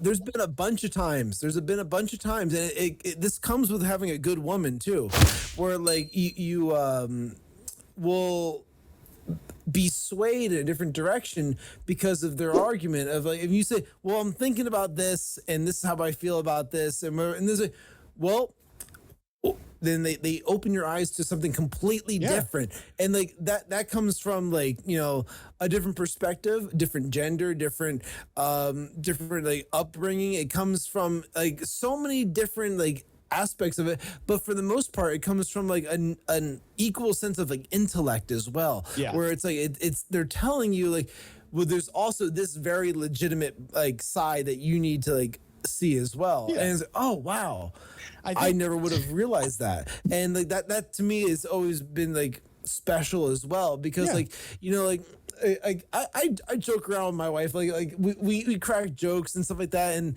like we make fun of each other because like we're both assholes. Like, I think I'm the bigger asshole, but that's just my ego speaking. Exactly. But for the most part, like, if she was standing right there, you'd be like, no, babe, you're totally the bigger asshole. No, you win. Yeah, because like a smart man always knows to bow down and realize, hey, you know what, like you run the household, you know what's going on, like exactly. So you win. But like, I would say I'm the bigger asshole, and then on top of that, like, because like we would I remember like at one point she disclosed like the secret to me, where she's like, I don't know how to read analog clocks. I'm like, you don't know how to read analog clocks? Are you fucking kidding me? And she's like, I just never learned. I'm like, no, there's no way. Like, no way. Like, you're there's fucking no way. So like, and then she's like, no, I'm serious. Like, I've only gotten by with digital. Like, I just don't get it. I don't get it. No. So like, this is a big secret of my wife going out into the world right now, and like she totally deserves it, and she'll laugh about it too. Because like I've taught her how to like read analog clocks. Like, we would go to the watch section of department stores, and she's like, I don't know, why would I get this? What does that one say? 6:30. I don't know. Is that like 3:15, and like it's like 3? It says 3:25. It's like, well, no. 25 doesn't mean quarter after. Yeah, exactly. 25 is like, 25 minutes after. I mean, it's like, valid question. It's like, why is it 15 instead of 25? A quarter's 25. Why like, are we dividing 60? Yeah, exactly. Well, this makes no sense. No, like I know how to read an analog clock, but I like digital clocks better because it's easier. It's like you it's quicker. Like okay, No, I can here's look the at that and problem. say, Here's the problem with digital clocks. The problem with digital clocks is the fact that like when if it's like 2:12, and I say it's 2:15, someone's like, no, it's not. It's 2:50. It's 2:12. Like, some asshole in the room will be like, no, it's not. It's 2:12. It's not 2:15. Actually, and like, and it's like, oh, really? It's the same fucking thing, dude. Like, Yeah, no, they're you're really the accounting actually for those bros. 3 minutes. Are those 3 minutes going to make a difference in your life? In fact, right now, you're using those 3 minutes to try and make a point. Yeah, like so exactly. it's just let it go. yeah, they're Let it go. the actually bros on Twitter. No, I think. I think what were we talking about? Oh yeah, men and women. So I think I'm sorry. no, you're good, dude. I speaking of men and women, I think I'm a woman now because I'm drinking kombucha. I love kombucha. Yeah, no, kombucha is great. My wife's has been on the paleo diet for a while, so like everything healthy, everything natural, organic, and all that stuff. So is paleo actually healthy though? Because I mean, paleo is like raw meat and like raw vegetables and. No, it's not raw meat. It's like it's organic or basically grown with no pesticides, no anything, no additives. So like any of any of the meat, it has to be organic and grass fed and grass finished. So basically there's no grains, no anything like that. So because like when they have cows or or anything like that they're when they're grazing, most of the stuff you buy in the store is grain fed. So you're getting the grains through the meat, so it's going to affect your weight, your health, your diet. Like a lot of that stuff, kind of like inflammation. Like if your joints and you have arthritis and all that stuff, it's a lot because of the grains in the food. So that's interesting because I would not have expected all of that from paleo. Because for honestly, I thought paleo was the fact that like, all right, I'm going back to the Paleozoic era or whatever the hell it's called. Yeah. And like basically like I'm eating what was available then. So like it's about like meats, like cooked over fire, like grilled meats or like raw meats and like raw vegetables and just kind of like keeping everything raw. No, and like that was the paleo diet. Well, that was what I was told. Well, it's about cooking, because I mean obviously we're in a modern time, so you can't there's unless you're literally living off the the earth and doing all that, then we wouldn't be doing all this technology. You know what I mean? We literally be living in the middle of nowhere. But like it's taking our lives now and making it as as healthy as we can, because there's so much processed shit and this and that and all the foods, even like in your healthy food restaurants, whatever, like they're still cooking in certain oils and like doing all that. So like we cook in butter, we cook in like she'll do olive oil every once in a while, but like we cook in ghee, which is, I don't know if you've heard of ghee. Indian butter, basically, right? I think so. But it's basically it has. I learned that from Sopranos, by the way.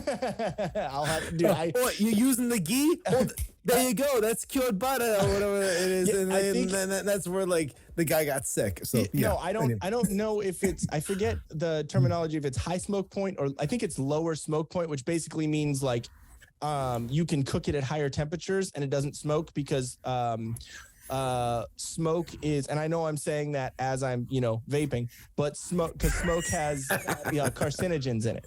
So the less carcinogens you have, so if you have more smoke that's going into your food, then it's going to have more possibility of having carcinogens. So like the lower smoke point, I know I'm going way too in depth with it, but it's all about basically like how you cook your food, how you prepare it, and so yeah, what I was getting back to with the grass-fed stuff. So all the meat that we have is the meat that we have at, you go to Walmart, go to fucking, wherever, all their meat is going to be grain fed. So you'll have that through the meat and it'll affect your inflammation and all that. So it just causes issues and whatever else they're fucking feeding them. But when it's like the organic meat, the grass-fed, grass-finished basically means They're never fed any grains. They're, you know, they graze out in the, you know, out in the whatever, even all the way up to slaughter. So, so it's just healthier. It's going back to what really would happen. You know, back then they would, you know, slaughter a cow and eat the meat, you know? Sure. And so basically that, you know, and whiskey's probably fine. It's still a brown, you know, liquor, but and I still have it every once in a while, but it's like, I don't really like straight whiskey. I'll be like, I'll you know, I usually have like a whiskey and Coke or something like that. So no, I'm a little disappointed. No, I know the beard is, you know, going away as I'm saying this, but but no, yeah, I mean, like, honestly, I can tell you that, like, I'm a huge like whiskey and bourbon fan. Yeah. One of these, this back here, right here. Okay. This is a certificate that shows that I am an ambassador for Maker's Mark. Oh shit. So okay, yeah, so you wait, didn't hold know on. you were Did you speaking watch? to someone actually important, right? Yes. Okay. I'm so basically I'm blaspheming everything you believe in right now. No. So no. I mean, I'm not saying that I don't like, but I just don't. I like sweet tasting stuff. It's just the way that I've always been, and so like, and whiskey obviously isn't. You know, like I've never been like, oh, let's, you know, sit down and, you know, and taste whiskey. I like. You're obviously not Irish. No, yeah, I think it's a little bit in there, but not enough to like overtake the Mexican. But no, I don't know. I usually drink to get faded. Like I don't, you know, drink to just sip on stuff or, you know, and any of that. And so I think just drinking I'm basically digging myself. Keep going. Yeah. Keep going. Yeah, no, I know. We'll cut this out. But no, I've been trying to, ever since I left Austin, because I was drinking like fucking crazy there. Because when you work in bars or you know, I'm sure, you know, playing in bars all the time, you get free drinks or, you know, this or that. Sure, absolutely. And in Austin, there's like 80 bars for 10 blocks. Like it's fucking crazy down there. And so when you work down there, then it's like service industry. Like, you know, you go down to another bar and you see one of your friends as a bartender. Oh, cool, free drink. And so, you know, you kind of go around. And so I would just then I was just drinking it to get fucked up. Like, and even then it was cheap as hell, dude. Like that's one thing I will say about Austin is drinks were $2. Whew. Yes. What year was that? The last year I was there was 2014. So I mean, it was a while ago. So I'm maybe $5 now, but like it was always still easy to get hammered. Still cheap. That's still so fucking cheap. And like there was this one bar called Shakespeare's that would have every Thursday night was like college night because, you know, it's Austin, UT, you know, it's college city, college town. And so every Thursday night they would college night. So it'd be a bunch of bros. And so me and all my fucking shitty, fucking sketchy friends, metalheads, would all go down to that bar because we all knew the bartenders and like the door guys, but it was all bros. So we would all just fuck with them. And on Thursday nights, they would have liquor pitchers, which were mini pitchers of any mixed drink you want for $5. We used to have the exact same thing up here, and for $10 you could get 2 little pitchers of Long Island iced teas, and that's all you fucking needed. $10, buddy. Oh, dude, I was like double fisting the whole night. 1, 2, 3, and just going back and forth. And like knowing the bartenders, like they're not gonna pour light. No, just this. And that honestly, I don't know if that's a perk or what it is about being in a band, but like you get to know a lot of the service industry type people, and like they typically recognize you. Like, oh, I recognize you. Or, you know what? Come up here. Oh, and they just kind of give you a drink. Like I remember.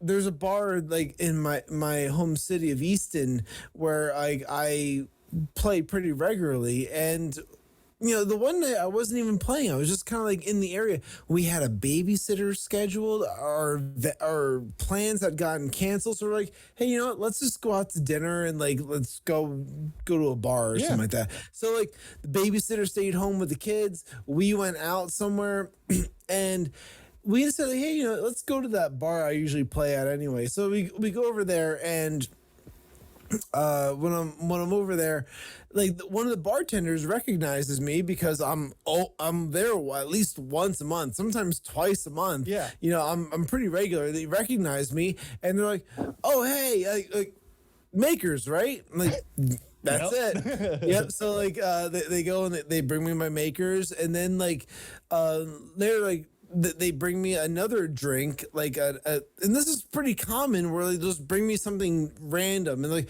well, I made an old fashioned, but like they didn't like they it, ended up so. wanting that, or they didn't like this, or so they just end up giving me like extra stuff like here and there. And I'm like, that's awesome. Thank you guys so much for like taking care of me. You know, Yeah, I like, I appreciate it won't 'cause, turn like, it down. you know, It's free. that shit saves you so much money after you spend like, you know, like a couple $100 on like dinner or something like that. You're going to spend like a nice dinner out. Like, I'm sorry, but unfortunately, like these days, it's like you got to spend like $200 for like a good dinner. Yep. Which sucks. That's why we don't go out.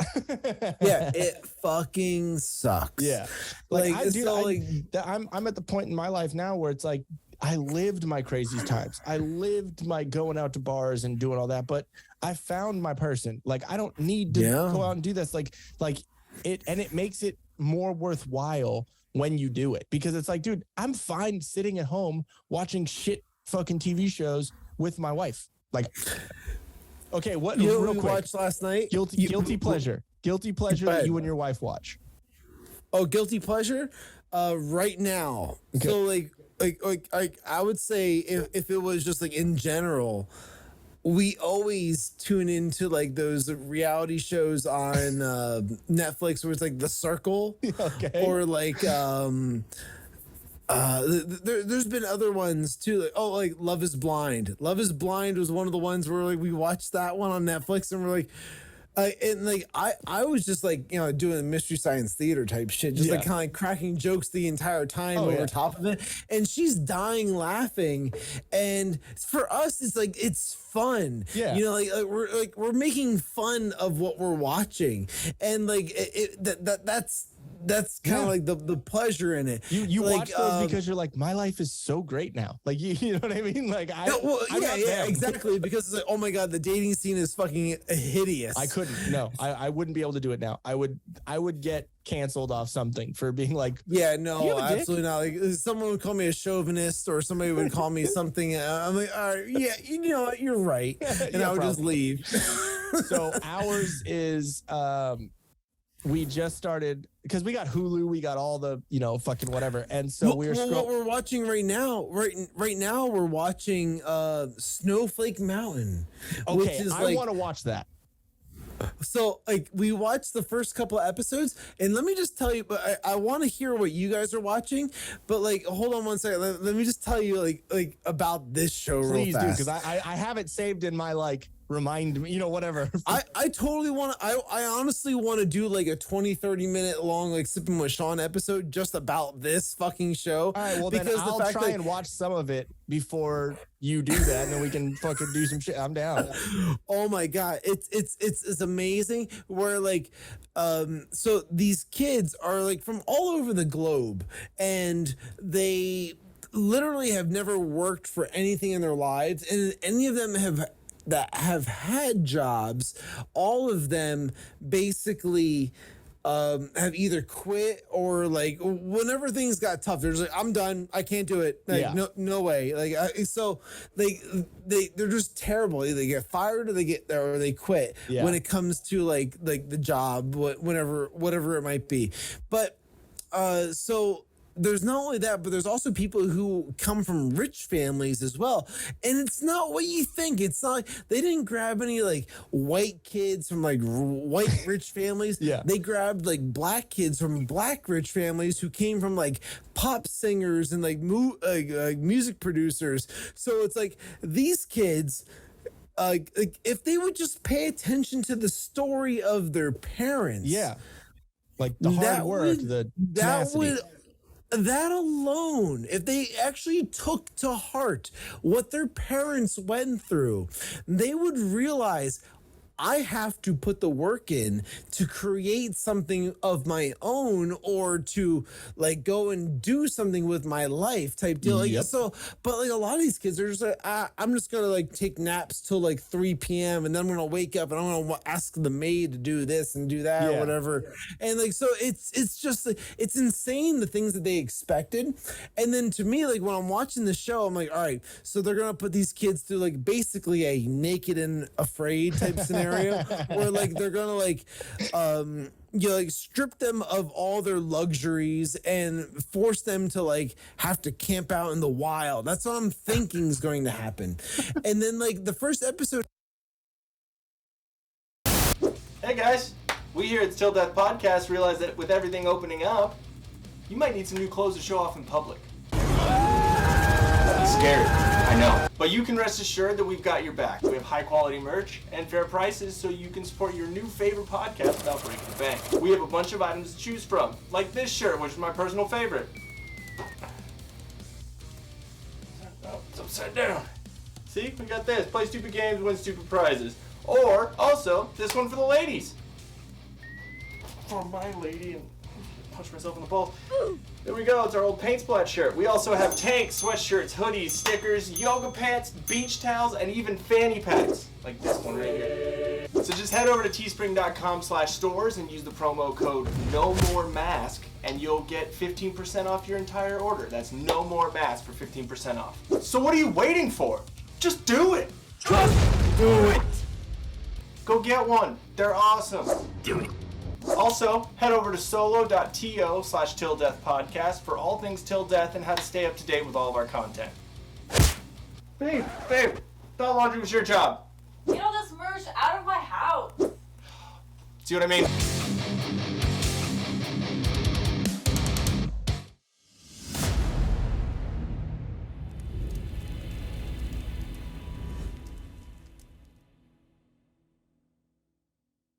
All right, sorry guys, we had a little bit of technical difficulties, but hopefully we'll be able to get right back in it. Okay, so you were talking about shows we were watching, and one of them being pleasures. Snowflake Mountain. Yes, Snowflake Mountain.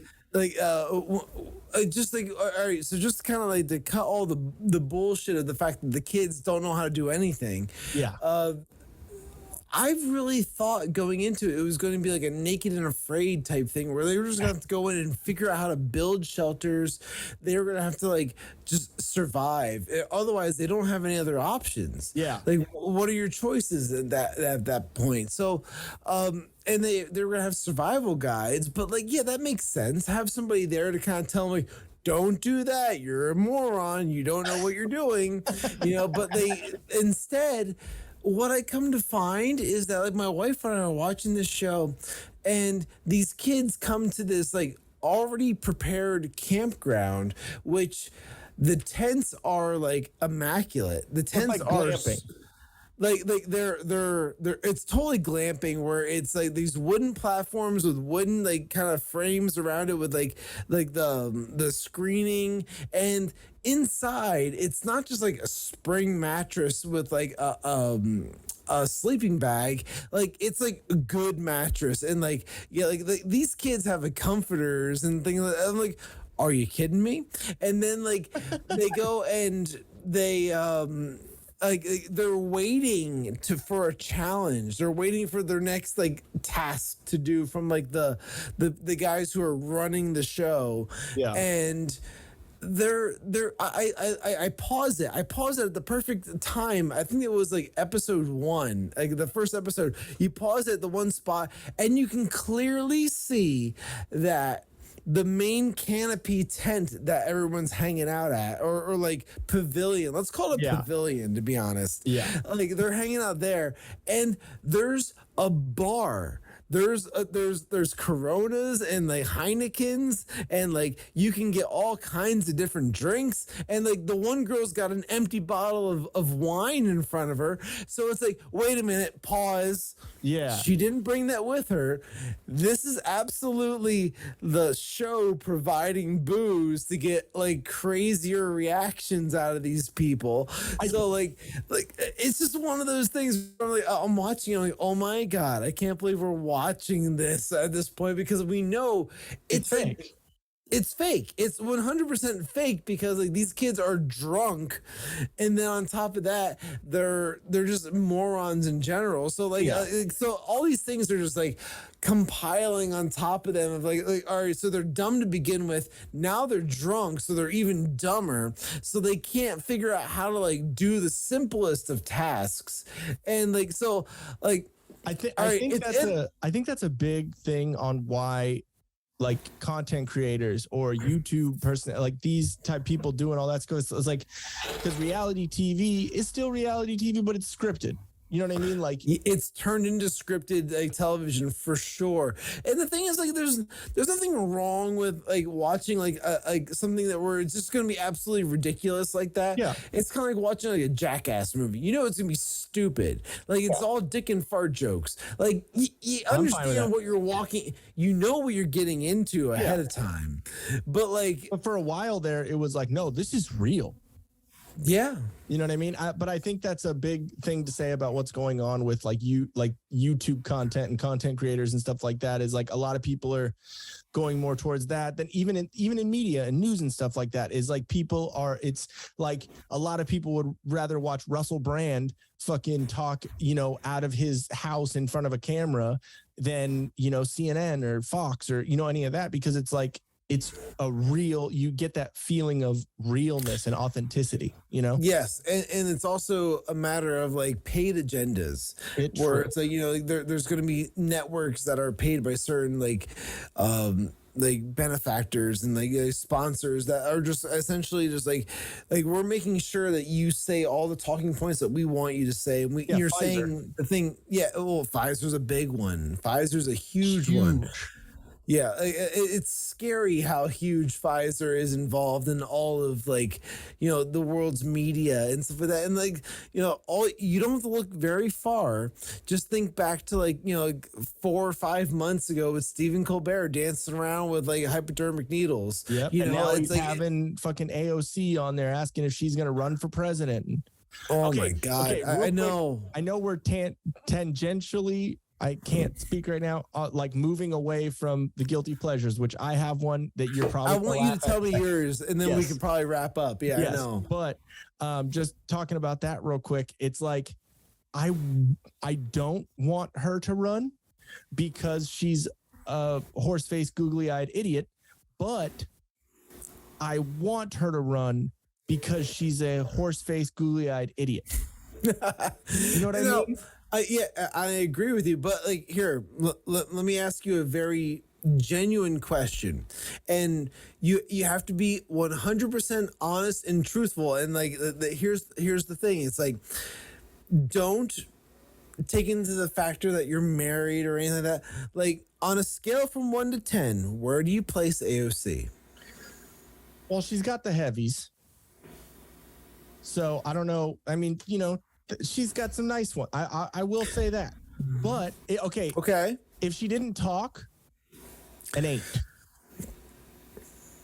Okay, you're putting her at an 8 without any vocal linguistic skills. Exactly.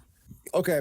With linguistic skills, like where she might even just be like saying like dirty things to you. You gotta think of like, all right, let's put it in like the most like raunchy kind of scenario. The things that she might be saying to you, like, oh yeah, baby, I'm into that. Like, so now when she's saying that to you, what do you still scale her at? Now, because you got to remember, she's saying the best possible things to you, but it's her voice that's saying it. Yeah, and I think it's the voice, and again, that that's just the effect of what I've seen already from her. So her voice is like nails on a chalkboard to me because of what's behind it. So with all that said, I'd say a 2.5 to a 3. Oof. And I'm saying that because, like, to me, honestly, like, I'm what is it sapiosexual. like where it's like the intelligence of someone, like you're attracted to someone being like the intelligence of someone in their mind and all that. I'm trying to bring in the liberal audience to us right now, because there's so many. I get that because I don't know what the fuck you're talking about.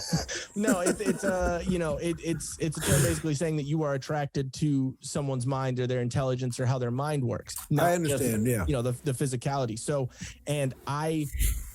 Sapiosexual. Yeah, I know. When I read it, I was like, "What the fuck?" But I mean, but it makes sense because I find that being able to have, like we were talking about earlier, having communication. So you found yourself to be part of the spectrum when you read about all these weird genders. You're like, I think I'm that. Well, I'm on two different spectrums. I'm on the mental spectrum and the sexual spectrum. I identify as an attack helicopter. Okay.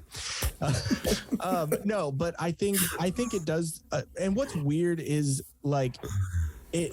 Before we went all with this gender crap, it's like that I was, I'm attracted to people that can have a conversation. I'm attracted to people that have a sound mind, like a good head on their shoulders. Right now it's sapiosexual, but like, you know what I mean? I know it's fucking crazy, but like, but it's just like, I don't think I could have a conversation with her more than about 5 seconds.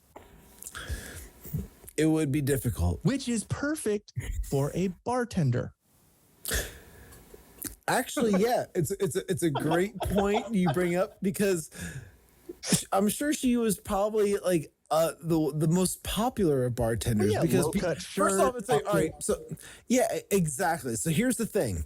All right, so if you get AOC, like let's take her out of her like office and like let's remove all the titles and all the bullshit that's happened to her over the past few years. Let's just take AOC all by herself, like Anastasia something Cortez, like Ocasio Cortez, whatever the fuck it is.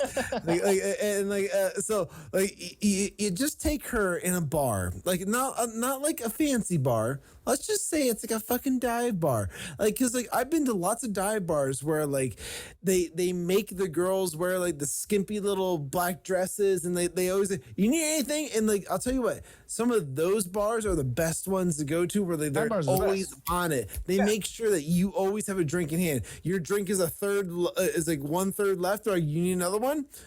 Yep, and then they just come. They know to come by with another one. I think it's a perfect thing that she came. I think it's a perfect equivalence that she came from a bar because she was a bartender or even a server, waitress, whatever. Is because with that, a bartender and a waitress, or even if you want to say a stripper, they are trying to get your money. They are trying to get something out of you. So they're only nice to you. They only say what they want to you because they know they're going to get paid, right? So it's actually perfect that she's a politician because she's just saying words. She's just saying whatever she thinks that you want to hear so she can get something out of you. She doesn't care. So it's kind of a perfect jump from bartender. I suppose so. I suppose that it is, but like, I'm just thinking like, all right, if you take her out of all of those contexts and you just look at like the person and like, hey, you know what? Pretty good looking. Yeah. All right. I'll go along with like the googly eyes and whatnot. Yeah, they're not the best, but you know what? I can see past it to at least give her an 8. I could see giving her an 8. Like that's totally understandable. And see, that's what I'm saying. When you said just physically and just on looks, I'll give her an 8. Yeah. Now, when you incorporate the smile looks pretty fucking haggard to me. So, like to me, it's like, oh, all right. Now you're at least down to like a 7, but you're like a drunk 7. So, all right, I'm drunk. You're like a 7 to me now. So maybe sober 6.5. Yeah. So like there's these like little gray areas as we're getting down into that. Yeah. The minute you hear her talk, it's like, oh my god, what an annoying piece of shit. Like that would take a lot for me to like, oh, you know what? Come home with me. Like, yeah, that's not gonna happen. So therefore, it's like maybe like a 4.5. I don't want to give her too low because like I've seen really haggard, gross things. So therefore it's like I know what a 1 and a 2 and a 3 are. So all right, let's be nicer than that. So like for me, it's like 4.5 to 5. I will be generous about because of the fact that say, hey, you know what? Physically, you look good. Yeah. Your teeth are kind of like gross to me, like the horse teeth thing. Like I just can't do it. Horse face is perfect. But it's just personal. It's also, I think it's also, age getting past an area where it's just like, I need fuck. I need to find something the other night. Me need fuck. Yeah, exactly. Yeah, exactly. Alcohol helps with that too. But it's like, I think it's after, because I mean, we're both musicians. We've, both probably had our interesting encounters. There's been lots of good experiences and some weird ones and some good stories along the way as well. Oh yeah. Oh, completely. And horrible stories. It's always like the amount of good and bad stories that my dick has gotten me into. You know what I mean? We were talking about this in the last live space on like Twitter or whatever. It's like they're dipping our dicks in crazy. It's a thing that happens, but like it's just like all right, we have to grow from that. Yeah, I'm just glad I'm out of that before monkeypox came around. But yeah, it's a whole thing, buddy. No, but but. I don't know. I think she's just nuts, and I think that if she runs, I think it would. Like I said, I think it would be horrible because of who she is, but I think it would be great because of who she is. Because her crazy people would be like, "No, you're nuts, dude! Like the Green New Deal, you want to get cow farts?" Here's the thing. She has very solid followers that will just take in every word that she says, and they will like worship her almost like a goddess, where they're just like, oh well, she can do all this, and she speaks about socialism. But the fact is that if you go to AOC.com and you look at her merch section, like she's selling Green New Deal sweatshirts for like $85 a piece, and the thing is like that money is going to her. Yeah, wouldn't that be capitalism? That is absolutely capitalism. Yeah. So like here she is advocating for socialism, but while utilizing capitalism. I did a podcast about that like a year ago. I did like a live stream about it, and like I actually like was on her website like showing like, look, this is complete horseshit. $120 for a goddamn tote bag or some garbage like that, where it's like tax the rich or eat the rich or whatever the fuck she wore on her dress. Like that's the garbage where it's like, you obviously don't like believe in what you're preaching. Like you're just you're not being truthful. Like, and just like that's the biggest issue when it comes to these types of politicians, and the fact that like there are people that will 100% follow her off a cliff when it comes to her just like saying like, I believe in this. I believe we can walk like across this this. I don't know, whatever it is. And like it's like, yeah, no, I think we can too. And then they all die because they're lemmings. But they're not in a cult at all, right? No. The Kool-Aid was just like an added gift. It was. No, I mean, but that's why I was saying it's like it's a perfect jump from bartender to politician, because whatever she says, she can make it flowery and whatever, but all she's trying to do is get more money in her pocket, because socialism, it's about the elites. The elites are the ones that get everything, and the peons, like all of us, we don't get anything. So she's just trying to say, oh yeah, socialism's great, we just haven't implemented it the right way. Yeah, well, Bernie Sanders said the same thing. Yeah. And, I was a bit of a fool in the beginning when it came to Bernie Sanders, too, because, like, it sounds like a great plan on paper. Socialism always sounds like a great idea on paper until you've seen where it's been implemented, and you realize that those are the places that are the worst in the world. Venezuela, Italy, you know, China. You talk about communism or any kind of like socialism, or Russia, any of these places where it's like, you know, they think that it's like this like a whole different economic system, or like Bernie Sanders and all them love to talk about like Denmark and like Venezuela, Norway, yeah, exactly. or any of the Norwegian kind of countries. Now, here's the big thing that they don't tend to talk about. Like they tend to say like, oh, well, you know, these countries, they have lower crime rates and they have this and they have that. Well, they have lower crime rates because they also have different, like, you know, statistics when it comes to like the types of like people that are living there and this and that. Like, so we're dealing with like a whole spectrum of different like possibilities, and they just kind of narrow it all down to like one simple thing. They narrow it down to like, hey, you know what? All of this success is because of just socialism. That's not true at all. I think, and someone's going to hate me for saying this, but I think the funniest thing was when Gavin McInnes wasn't canceled, and he was. I love him. Dude, he's fucking hilarious. I'm a subscriber. It's great. It's fucking amazing. He was doing an interview. I forget with who, but she was a feminist of some sort, and she had glasses on, was kind of a little bit bigger, had kind of curly hair. You might know what I'm talking about when I say it, but he was basically just kind of like gotcha little questions here and there.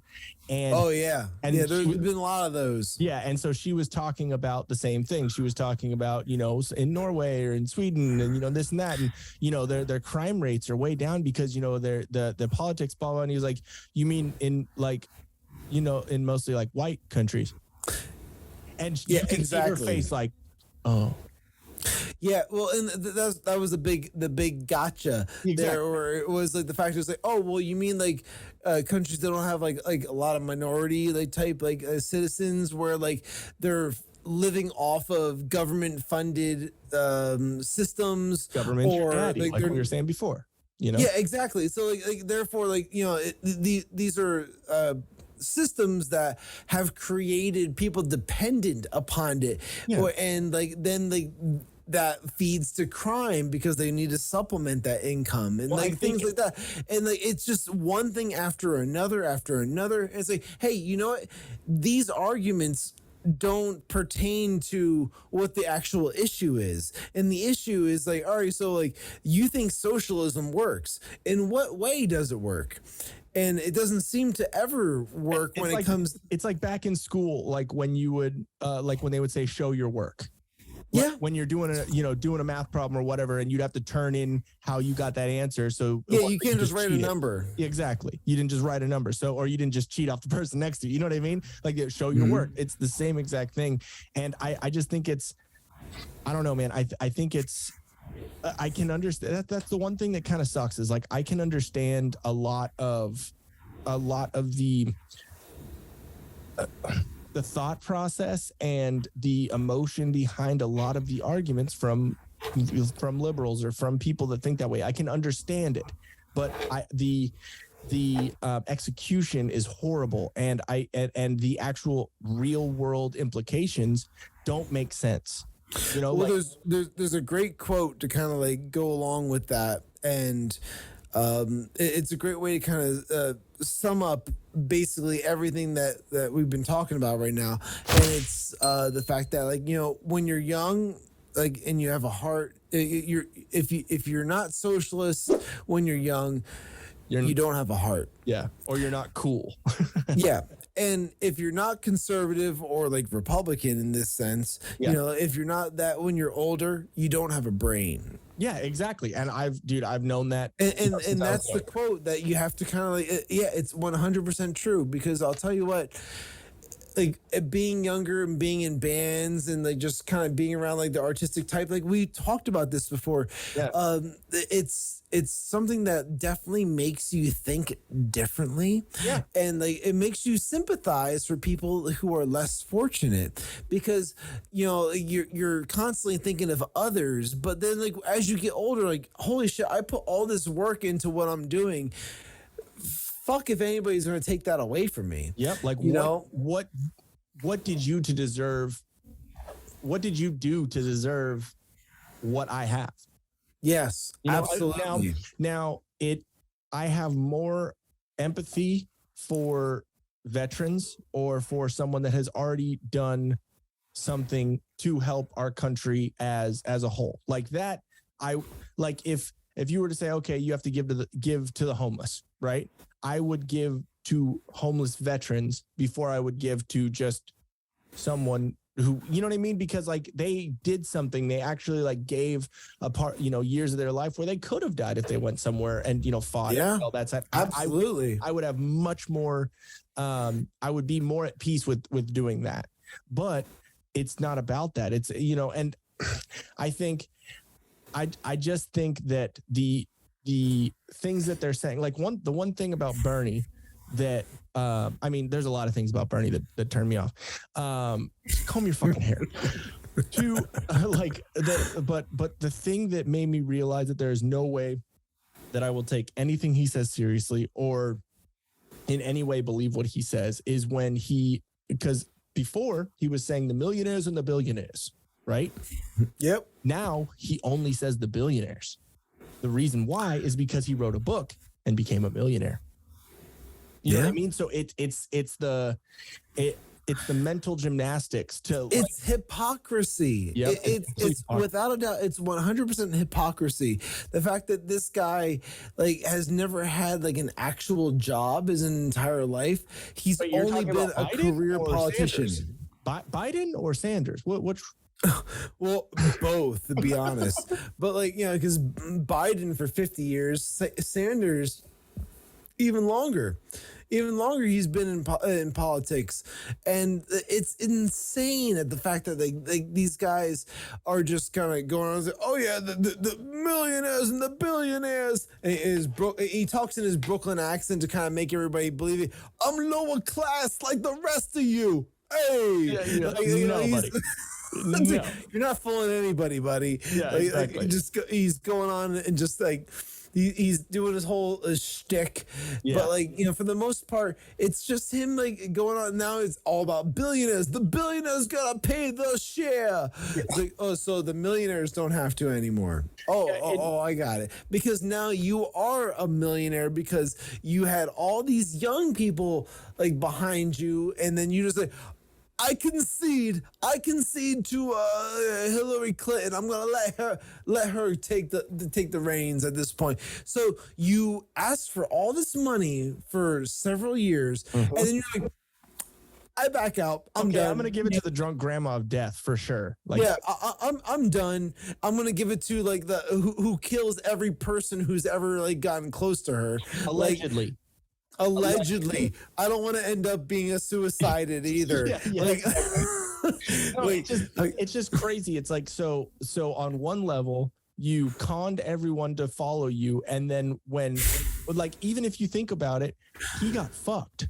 He got screwed over in that thing because the DNC decided to screw him over with votes and all that, because I'm sure that there were more people that liked Bernie than liked Hillary. Obviously, but then I think so too. I think the DNC made a huge mistake, massive mistake, where they could have went and they should have backed Bernie, and I think Bernie would have been a real contender against Trump when it came to the 2016 election. Well, I'm glad they did that. Well, I'm just saying I think that would have been the real contender against them, where it's the young vote would have gone to Bernie without a doubt. Now, I think a lot of people already realized what Hillary was all about, and you're fuck this. I'm going to go the other direction. Yeah, exactly. And they went with Trump. And then, whether or not they knew it, they voted for the fucking coolest, the best president ever, where this guy went and he was comedic, and at the same time he stuck to his guns and he did shit straight. He was hilarious. He didn't fuck around in office. People were scared, and honestly, I wouldn't want it any other way. When it came to foreign leaders thinking about our leader. If I was thinking the same way as our current leader when it came to when Trump was in office, it's like, holy shit, this guy fucking did this. Oh my God, he did that. Like, that kept everyone in check. Like, that kept Kim Jong-un, they kept Putin, they kept everybody, Z, all those guys. Yeah. Just kind of hey, you know what? We're not fucking with the U.S. anymore because they got somebody who's actually going to push the button. Dude, okay. The moment that made me, because I didn't like Trump at first when the Republican primaries were going on and all that, I was like, yeah, same. This guy, I didn't like him. The second that made me be like, okay, I kind of like this guy because I'm a comedian. Or not comedian, but I'm a comedic, type of person. I don't care what your politics are. You make a funny joke, Bill Burr.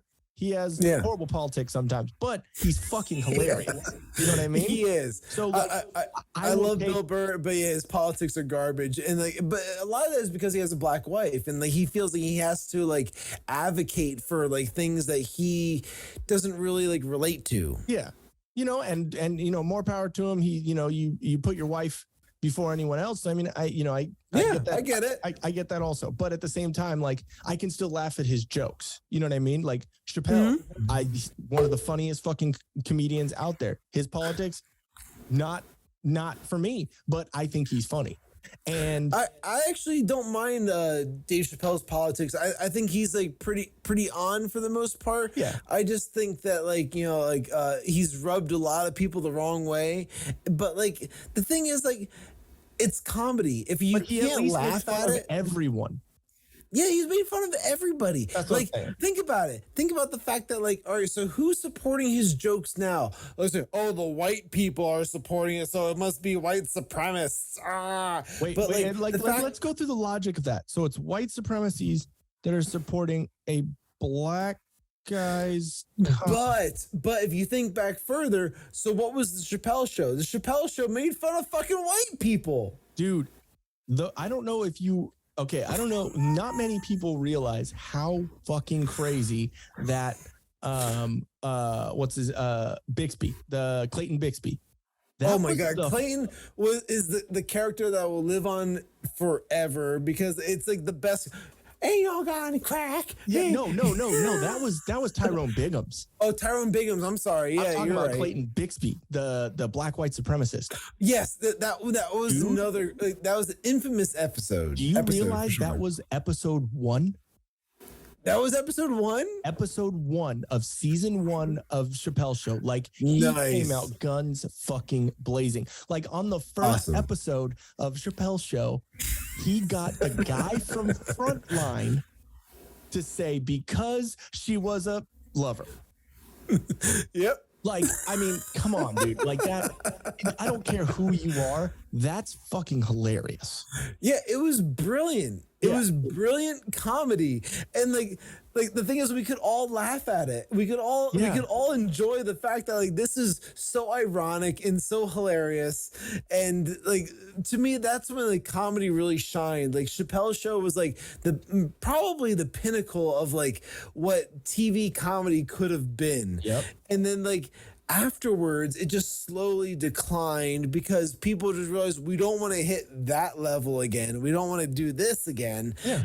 So they just kind of just slowly just lowered the bar. And now it's to the point where it's no one watches actual cable TV. It's everyone's just streaming shows. Well, and I think that's why I was saying I think a lot of people are gravitating more towards content creators and more towards YouTube stuff, that Rakita guy, the Rakita Law that I was telling you about. Yes, absolutely. Yeah. Because he just fucking talks, and he has more, obviously for me personally, he has more of a libertarian or conservative, leaning,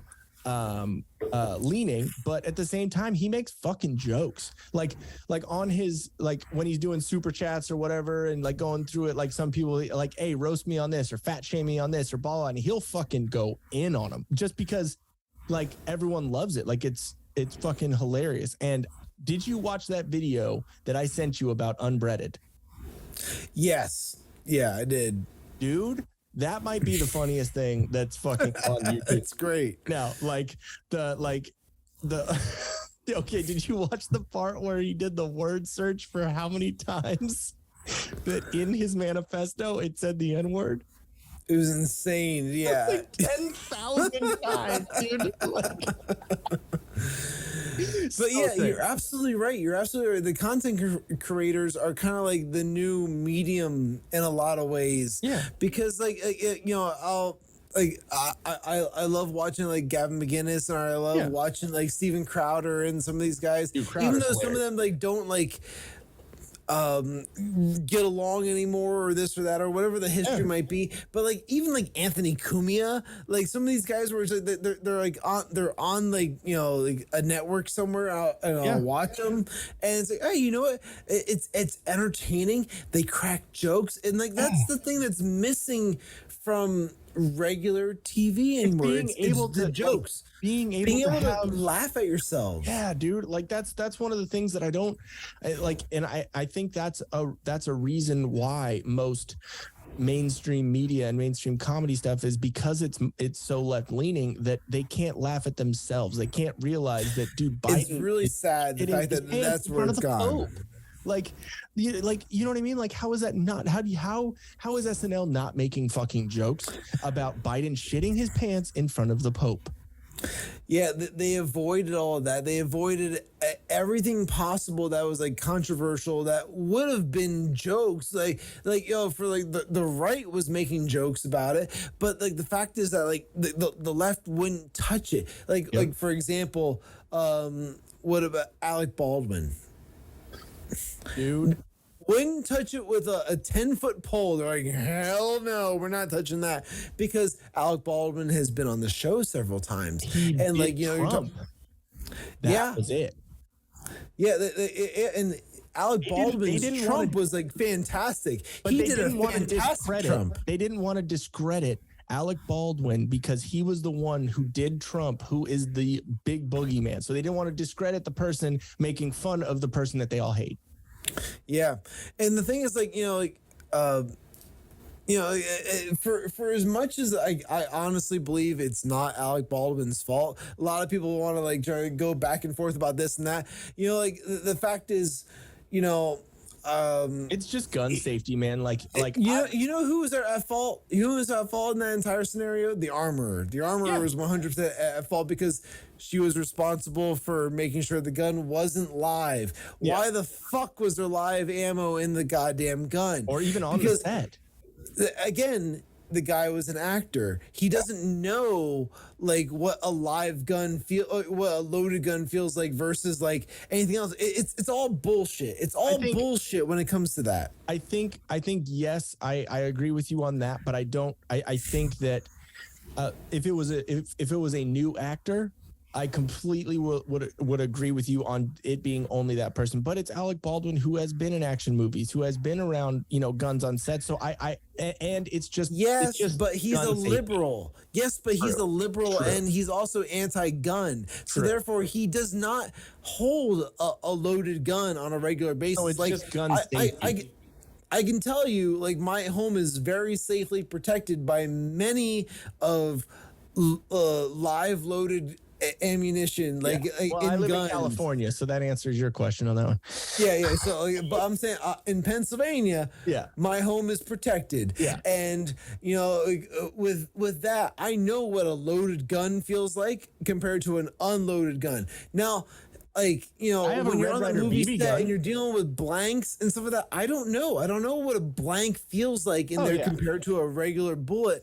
I assume there's some weight difference, but not much, because it's still a cartridge inside the slot. Yeah, and he's dealing with a revolver. Now, if it's a dual action like revolver, like he's pulling back on like the hammer, and like if he's releasing, every releases it, it's going to like spring forward, and that's what's going to, like, you know, like sequence like the whole bullet going off. I think a lot of blame can also be on Baldwin, also because he was a producer of the movie, so he was the one who hired the armorer. You know what I mean? Well, if he hired the armorer, then yeah, there is some blame to go the fact that like he just kind of took her being grandfathered into the industry Because of from her- her yeah. dad and her grandfather being armorers in the past industry, because that was her whole experience. Yeah. Her whole experience is the fact that her family was already armorers in Hollywood, That's and why- she's like, that's why oh, I'm well, I saying- could do the same thing. Pew pew pew. See, and that's why I'm saying, like, I agree with you that most of the blame should be on the armor, but I don't believe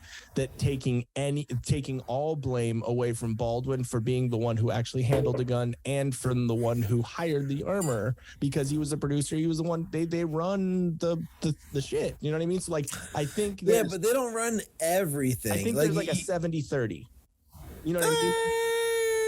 I don't even want to go that far with it, because again, I'm not on movie sets. I couldn't tell you exactly how far the producers go, but there's a lot of producers when it comes to like making a movie. Yeah. It's not just like the 3 people. It's like 10 to 20 people who are producers, and then there's things called executive producers, people who paid big bucks to make the thing happen. Yeah, exactly. No, and I So, mean, like, and I get that too. It's just I think as just being a human, doesn't matter who you are or not. If you are handling a firearm, you need to have the ability to understand the safety of it. So I think that blame is definitely on Alec. He should have checked it, made sure, even if he asked, even if he said, hey, are you sure this is good, before pointing a gun at someone behind the camera. You know what I mean? Like, well, again, he thought it was unloaded. It was supposed to be like a completely unloaded gun, and like he was pulling back the hammer, and when he released the hammer, that's when like the bullet came out, shot through the camera and hit the girl and whatnot, killed her. And it hit the assistant director. But it sounds to me you're just sold by like Alec Baldwin's eyes. Like it sounds to me like you're just like in love with Alec Baldwin. So I get it. It's okay. I get it. He's got dreamy blue eyes. Oh, he does. Nothing wrong with that, man. No, I think it's a shitty situation. Obviously, it's tragic. It sucks, and we're Monday morning quarterbacking. I can't fucking talk, but it's like hindsight's 2020. We can sit here and see all this stuff, but in the moment, it's a different thing. I get that. I can totally understand. I can't stand Alec Baldwin. I think he's a shithead. So that obviously adds into the equation. But okay. Yeah, I can totally agree with you on that one, where it's literally just a matter of like, the guy had a shitty moment, and this thing happened, and yeah, there is some blame to go along with it, because you look at actors like George Clooney, which I was shocked to see that he came out and spoke against Alec Baldwin, saying like, I've always double checked my weapons, and like some people were like, oh well, you can't get the opportunity to do that, blah blah blah. But it's like, if you're George Clooney or you're Alec Baldwin, you could pretty much open up your gun and take a look at it and be like, all right, it's unloaded. If you had any gun training, you could like double check that. See, that's why I'm saying, like, there's so many. Yeah, and I don't disagree with you on that. Like I agree that there should have been some more gun training, gun safety involved in like his education before filming this. But like, how the fuck do you get through this many years in a career in Hollywood without really knowing the inner workings of like a gun to be able to like operate it and understand like whether something's live or not? Why the fuck were there live rounds? Yeah, on a Hollywood set? It doesn't make sense to me. And also, like, I like doing as much research as I can and like looking into something before I speak about it, because I don't want to look like an idiot. I mean, I'm already an idiot enough. I don't want to look any more than I am. So like, I went and I watched the interview like that he had with the cops, like the cam from in the thing. And then watching him do interviews, the ABC interview and doing other things, and it's like, dude, like that interview with the cops, he was talking way too much. And it's one of the like just from human nature and just from seeing like human traits and how they go about something when you're lying or when you're this or what, like the more you talk and the more you try and add to a story without anyone asking something, it's fishy. You know what I mean? You're fabricating, yeah. That's what I'm saying. Like someone that is just telling the truth for the most part, they just tell the truth and, you know, wait until they're asked another, like, you know what I mean? Like, and there's also like, you can say too little and it seems like you're hiding shit, but it seemed to me that it was just like, dude, shut up. Like, stop. Like, there's no, you seem worse than you are now. Like, you know, with the Amber Heard shit, it was the same fucking thing. Like when she would keep going and saying shit and it's like, stop. So like when he did the 60 Minutes live thing or whatever it was, that interview, I ended up doing a whole like episode with Sippin With Shawn, we did something too on it too. Where I had the whole interview and I just like watched that like with me in the corner, and like I'm just like not trying. I didn't try to pause too often because I knew it was gonna be a long episode. Yeah, but like I ended up going like for like an hour and a half with like the interview and me just kind of like pausing real quick, and then going back into it. Yeah. But like for the most part, like I would say that like he at that point he had like his story like refined a little bit more for sure, and then like he just kind of like it was not trying to totally blame the armor, but he definitely was blaming the armor. He's trying to push off any blame on himself, and because he has the privilege of being a Hollywood actor and having money and having the connections to ABC or, you know, whatever station it was, he has the ability to defend himself on a public platform where the armor really didn't. She only had a couple of places to do an interview here or, you know, whatever. TikTok. Yeah, exactly. Fucking. But okay, so we could go down a wormhole of AOC and Alec Baldwin and Bernie Sanders for hours. Okay, so I'm sorry. No, you're good. My wife is probably going to bed within the next 30 minutes, so I want to like see her a little bit. I totally understand. We went way longer than expected. I thought we were going to end like an hour, like 2 hours ago. Well, you know, but like computer wasn't a piece of shit. Then I did. Hey, you know what? It's all good. And you know what? We can absolutely do this again because there's so much. Oh yeah, we can talk about. Like obviously we have at least similar enough views to have a conversation and do this. So and now you gotta I mean, unless we're talking about Alec Baldwin, but no. And then, I mean, you know, you gotta, you know, have me on your show. So, I'm just putting that in there now. So you're absolutely going to happen. All right, cool. But no. Okay. So, the guilty pleasure and I only say guilty pleasure because it was something that my wife suggested to watch and I agreed with it, is Desperate Housewives. Ooh. Yeah, I know. And you enjoyed it, dude? Okay. Being comfortable with violence is a must nowadays. Whether it's in a parking lot, a store, at school, church, Kenosha, car lot, middle 1, of the street. 2, and 3. Yeah, 1, 2, 3. If you're faced with 4, violence, 5, 6. Wow, Offspring. Yeah. That's the loudest concert I've ever been to, actually. Oh, okay. Which is kind of... Ixnay the Ombre, favorite album. Okay, go ahead. Pretty fly for a half white guy. If you're faced with violence, be calm, be confident, and be comfortable. From the mat to the field, in comfort, there is confidence. Have both with Violent Vibe Tribe. We got to figure out this little ad read a little bit. Gotta work it around. But basically... you got to have that violent vibe about you. It doesn't mean be violent towards people. You just know that you always got to be prepared. Be prepared. Keep on your toes. Be like Rittenhouse. Keep your eyes peeled. I never got that terms. Peeled. This is like onions. Open. Oh yeah, but is that peeled? It's not like you're not peeled back, I guess. I don't know. Basically, just always know your surroundings. Always know what's going on, because especially nowadays with all the stuff going on, there's shit can pop off, man, and shit can get crazy, and you could find yourself at a Travis Scott concert. or hanging out with Alec Baldwin.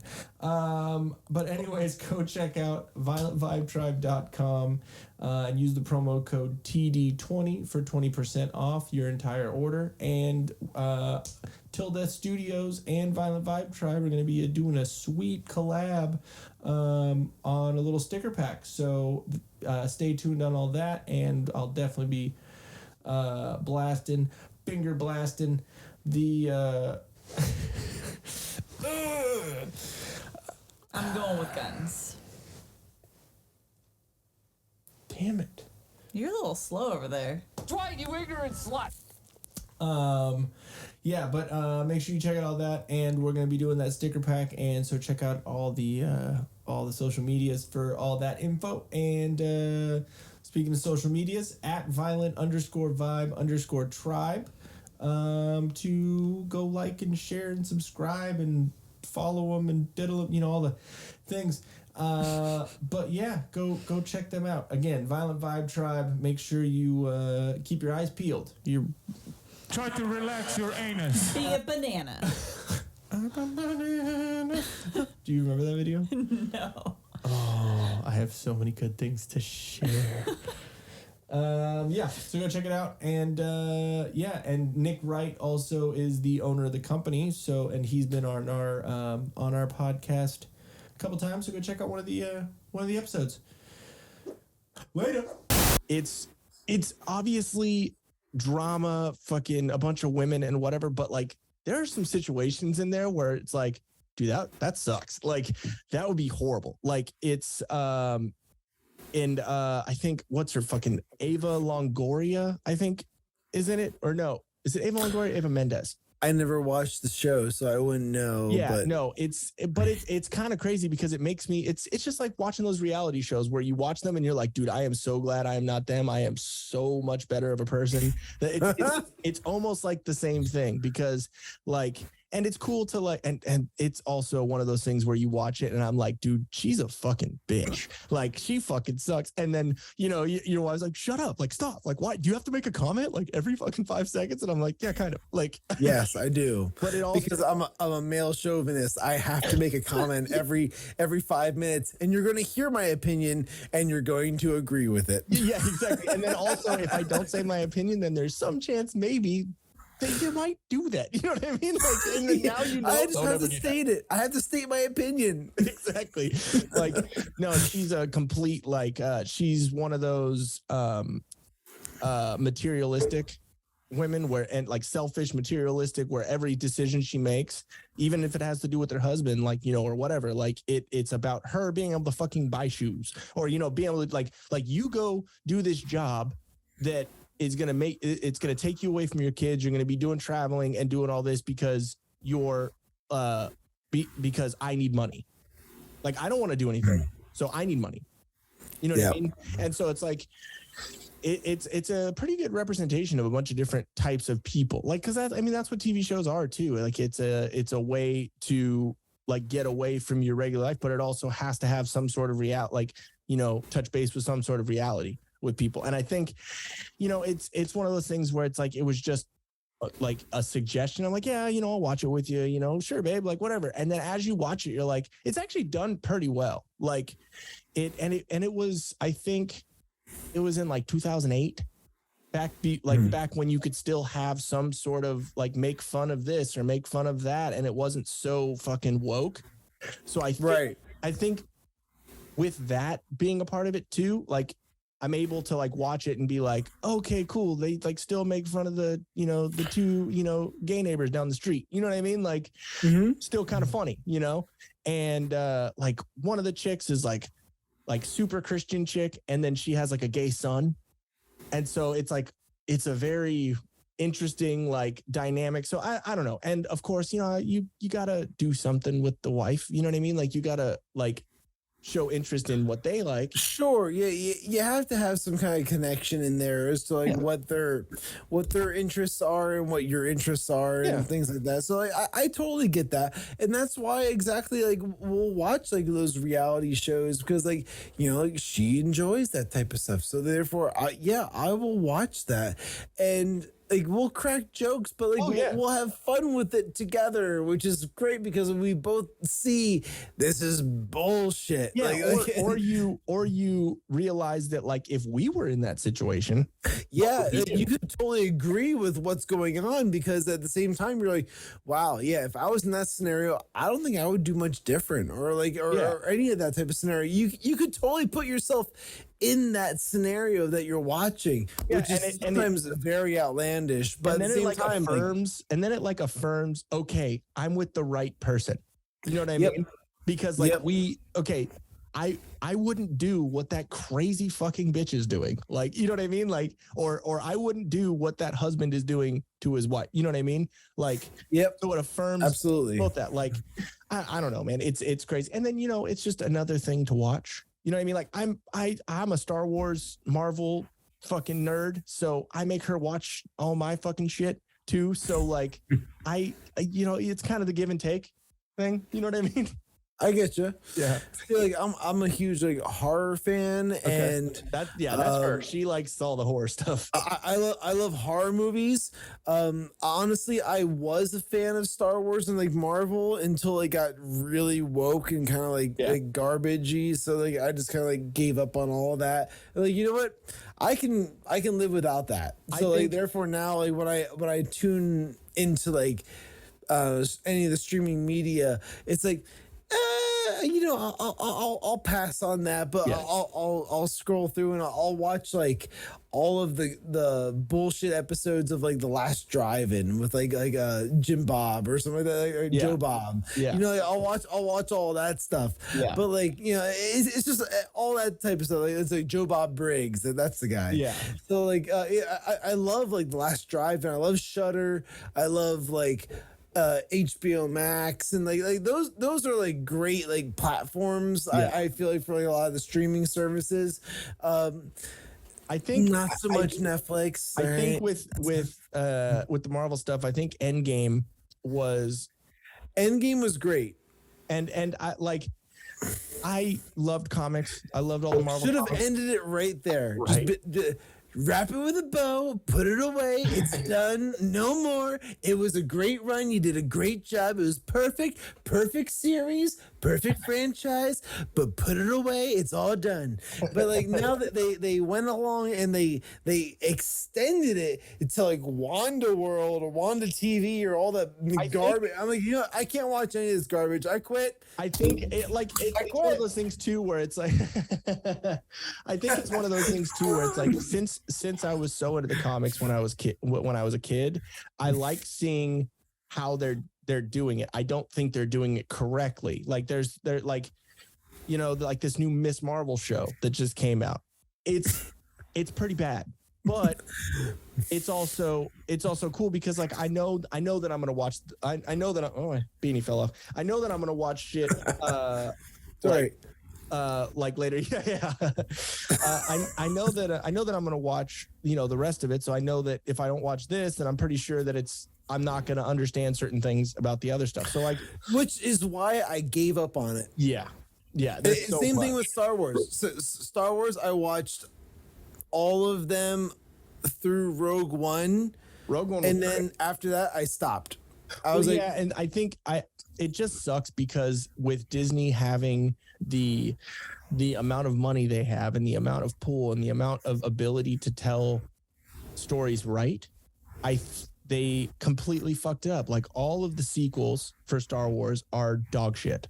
There are cool things about it. I'm not going to say that there aren't cool things about it. I'll give it, I will, be open-minded enough to say that there are cool things. But what they did with Luke Skywalker, bullshit. What they did with Han Solo, bullshit. Like what they did with Leia, they kind of had to do that because she died in real life. She died. Yeah, that's it. But making her float through fucking space, that was fucking annoying. But I don't even know if I got that far with that. I have no idea. But the fact is that I 100% agree with you. It's bullshit where it's gone. It's gone at this point. And like that's where like even when they had like Mark Hamill on like a distant planet, but he was like astro projecting himself on another like planet. I was like, you know what? That's bullshit. I don't care that I don't know what the Force is. Yeah. I'm saying it can't do that. I think it sucks with that because it's not Luke Skywalker. Like Luke Skywalker in the original trilogy was a fucking badass, and he was, you know what I mean? And it just sucked that we finally got him back. We finally got Luke back, and then he's a fucking pussy. Like, that's what it was. That's why I think it, like, so The Mandalorian came out, right? The Mandalorian in season 2.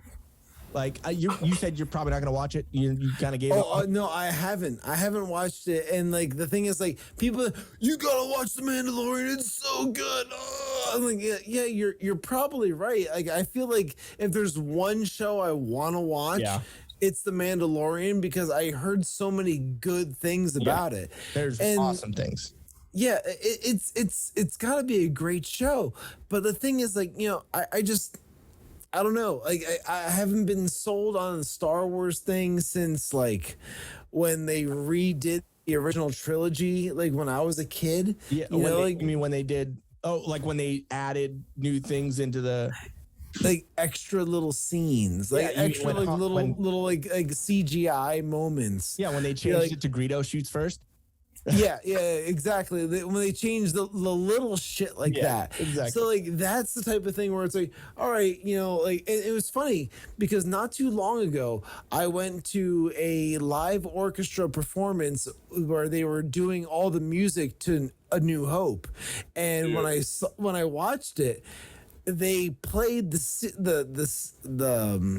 scene where Greedo played shot first. They didn't do like the remade version. They did like the old version. Yeah, it was like, oh, that's kind of cool. Yeah, I thought that was pretty neat. Where like, you know, I'm seeing that, and like, but you know, what's the worst part about that entire scenario is like, you pay $75 to go and get like these like seats like really up close to the orchestra and whatnot. Yeah. Cool. You go and you see it, and like for the first like 20 minutes you're like, wow, I can't believe they're playing like you're like blown away by the fact that they're playing it so perfectly. By like 30 minutes in on, you're just kind of like, I'm watching the movie and the soundtrack's too perfect. Like it's all just like, what? I paid $75 to see A New Hope. Yeah, exactly. You're like, damn. Like, fuck this. No, I mean, it is cool, and it's. I think that's a testament too to what music can do to provoke a feeling or provoke an emotion. Like anytime that I hear the Jedi theme or the fucking, you know, the opening. You know, the opening credit music or the fucking Darth Vader theme. Like it invokes that emotion when I first saw the movies, when I first was like, holy shit, this is awesome. You know? Yeah. So it is very cool. But talking about The Mandalorian, all I will say is that Luke Skywalker shows up again. And when he shows up, the reason why people liked The Mandalorian as compared to The Last Jedi, which is when they fucking totally cucked out Luke Skywalker, is he was a badass in that movie. Like, he was the Luke Skywalker that we all know and love. He wrecked shit.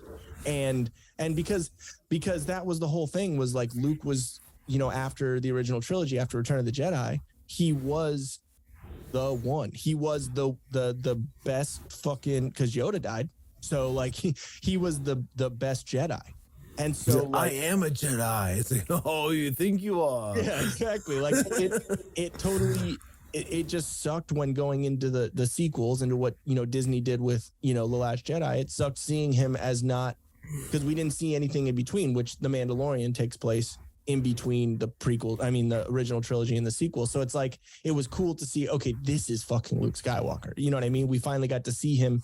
Because, I mean, we really didn't, like, even in Empire Strikes Back and the Return of the Jedi, like, yeah, he fought and he did some things here and there, but it was more about his, like, his struggle with Darth Vader being his father and all that stuff. He didn't do a lot of crazy shit. So being able to see him fucking wreck shop was great. You know what I mean? Like, awesome. We get to see this. But So like one of the things I'll say like for like the little side tangent things that happened in Star Wars that I actually really enjoyed was the whole Shadows of the Empire type realm of things. Like that was fucking badass, and like they never capitalized on that. It never capitalized on it. It sucks that instead of going based on canon and going based on the things that actually like happened, it's already written. Like there's so much shit already written for backstory. So like history. exactly my point. Now the book was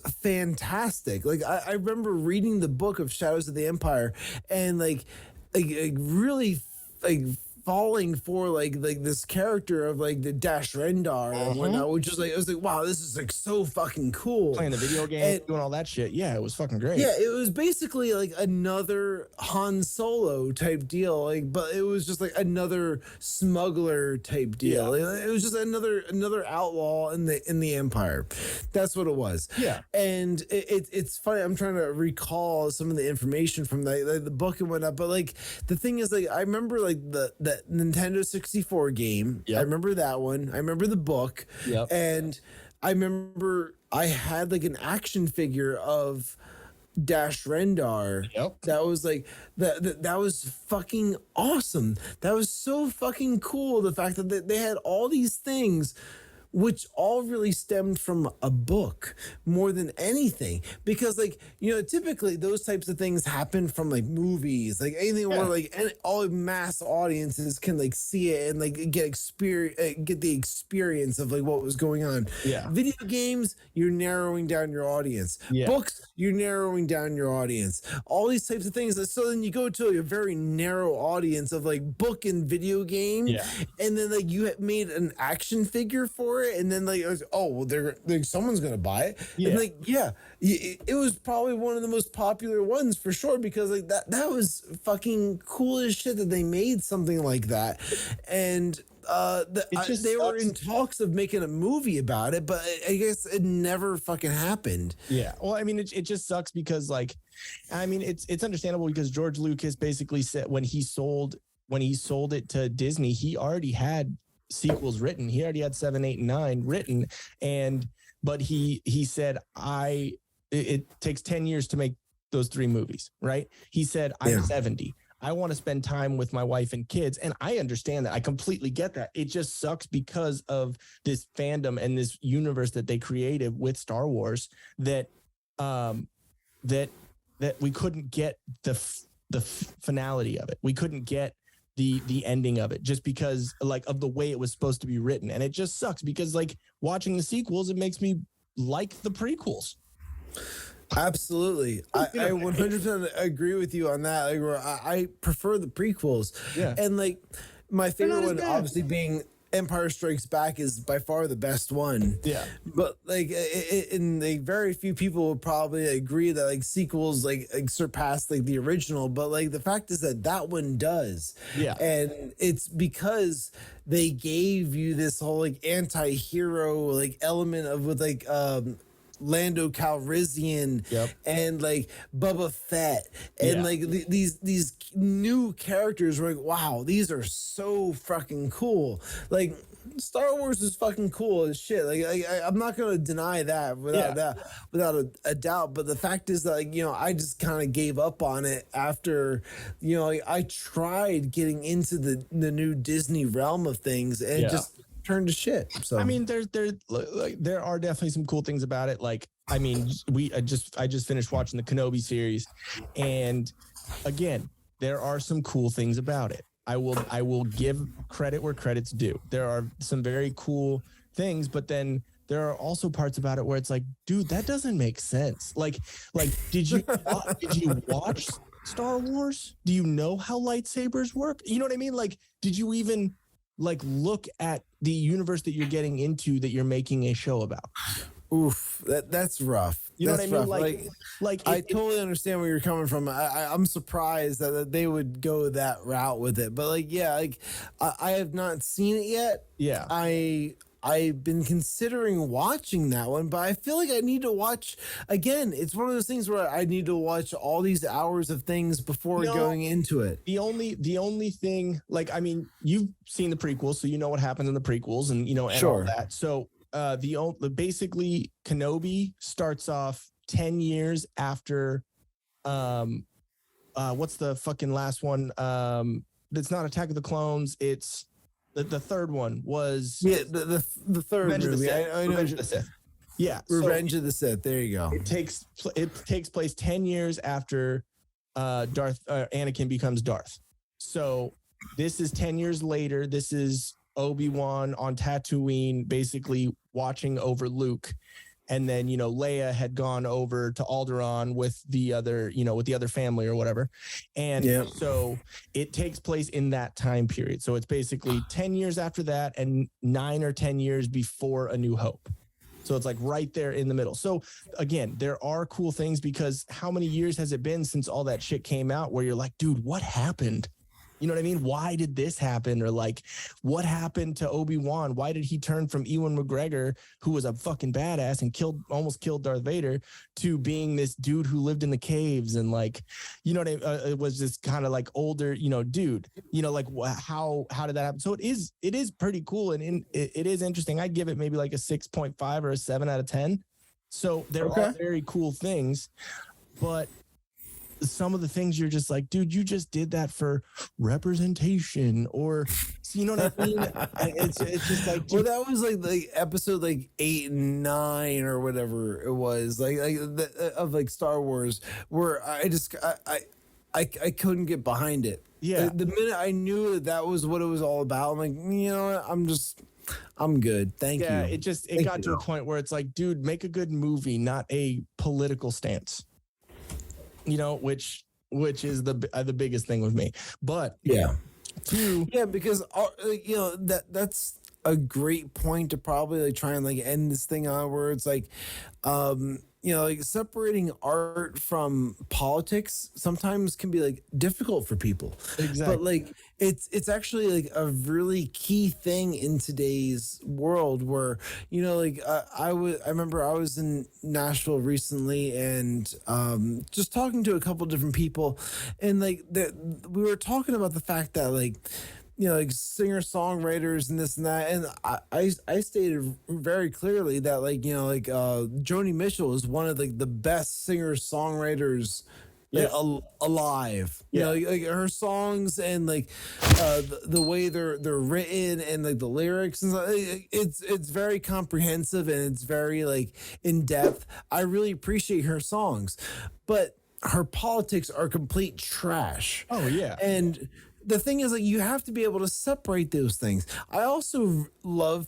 Radiohead. Radiohead is another band that loves to speak out against anything that's conservative, and it's what? I'm okay with people having different opinions than me, because those different opinions are. Go ahead. No, sorry. It just sucks because at some point it's too much. You know what I mean? Being, and that's what sucks too, is being conservative or libertarian or whatever you want to say, not left, and being in music, it's so hard to find people that share your same beliefs or opinions or anything like that. And so if you want to even go to that point where it's even the liberals are on the left or anything are supposed to be open-minded and the party of understanding and compassion and all that stuff. But if you really think about it, conservatives being in the art world are way more open-minded and way more, understanding and empathetic of certain things, because they have to be in a world of more left-leaning opinions. So they have to be able to get past that and just look at the art. You know what I mean? No, I absolutely. I totally understand where you're coming from. And it's unfortunate that people that lean more conservative have to compensate for like the opinions of the left, where like in order for like them to get like an inch, they have to give a mile. Yep. And like there's a lot of that happening, and I'm not a fan of it, but like it's just part of like what's going on currently. Yeah. I think there should be like even balance, but like I'm saying before, when it comes to like certain artists, they can be fantastic musically. Like I said this on like the Twitter space before as well.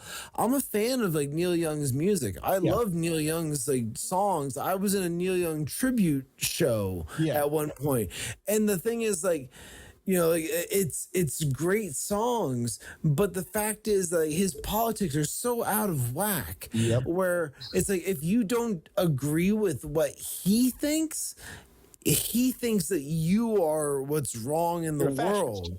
Yeah, you're a fascist. You're this. You're that. You're a racist. You're misogynistic. You're homophobic. Whatever he wants to deem you as. Yeah. Like, you're what's wrong. It's like that's the problem to me. Where it's like, we shouldn't be like giving artists this much of a platform. Like, hey, listen, you make great art. Now shut the fuck up. Yeah, shut up and dribble. Yeah, exactly. Just like, if you're a basketball player, shut up and dribble. Yeah, don't fucking do anything else besides that. Yeah, to me, like, one thing that I think is that makes me think about the whole open-mindedness more towards on the conservative side or anything like that is so with the whole Johnny Depp trial that just went on, right? Sure. I'm not going to get into the whole thing because I watched all of it and I have plenty of opinions, but just on the basis of that, I agree with zero of his politics. The fact that he went up on stage and said, when was the last time an actor shot a president? You know what I mean? Like, saying stuff like that about Trump. Like, yeah, he did a lot of stupid shit. Exactly. But you can still understand that he wasn't in the wrong for that trial when it came to like her lying about everything. That's what I'm saying. Like, just because his politics are absolute dog shit doesn't mean that I can't separate that and say he got fucked over and he is in the right about this situation. He lost a great gig because of a woman. Because of a woman lying. And I've been in plenty of situations where a woman has lied or said this or said that, and it's like, so it brings that whole thing, like, believe all women. Like, really, all of them?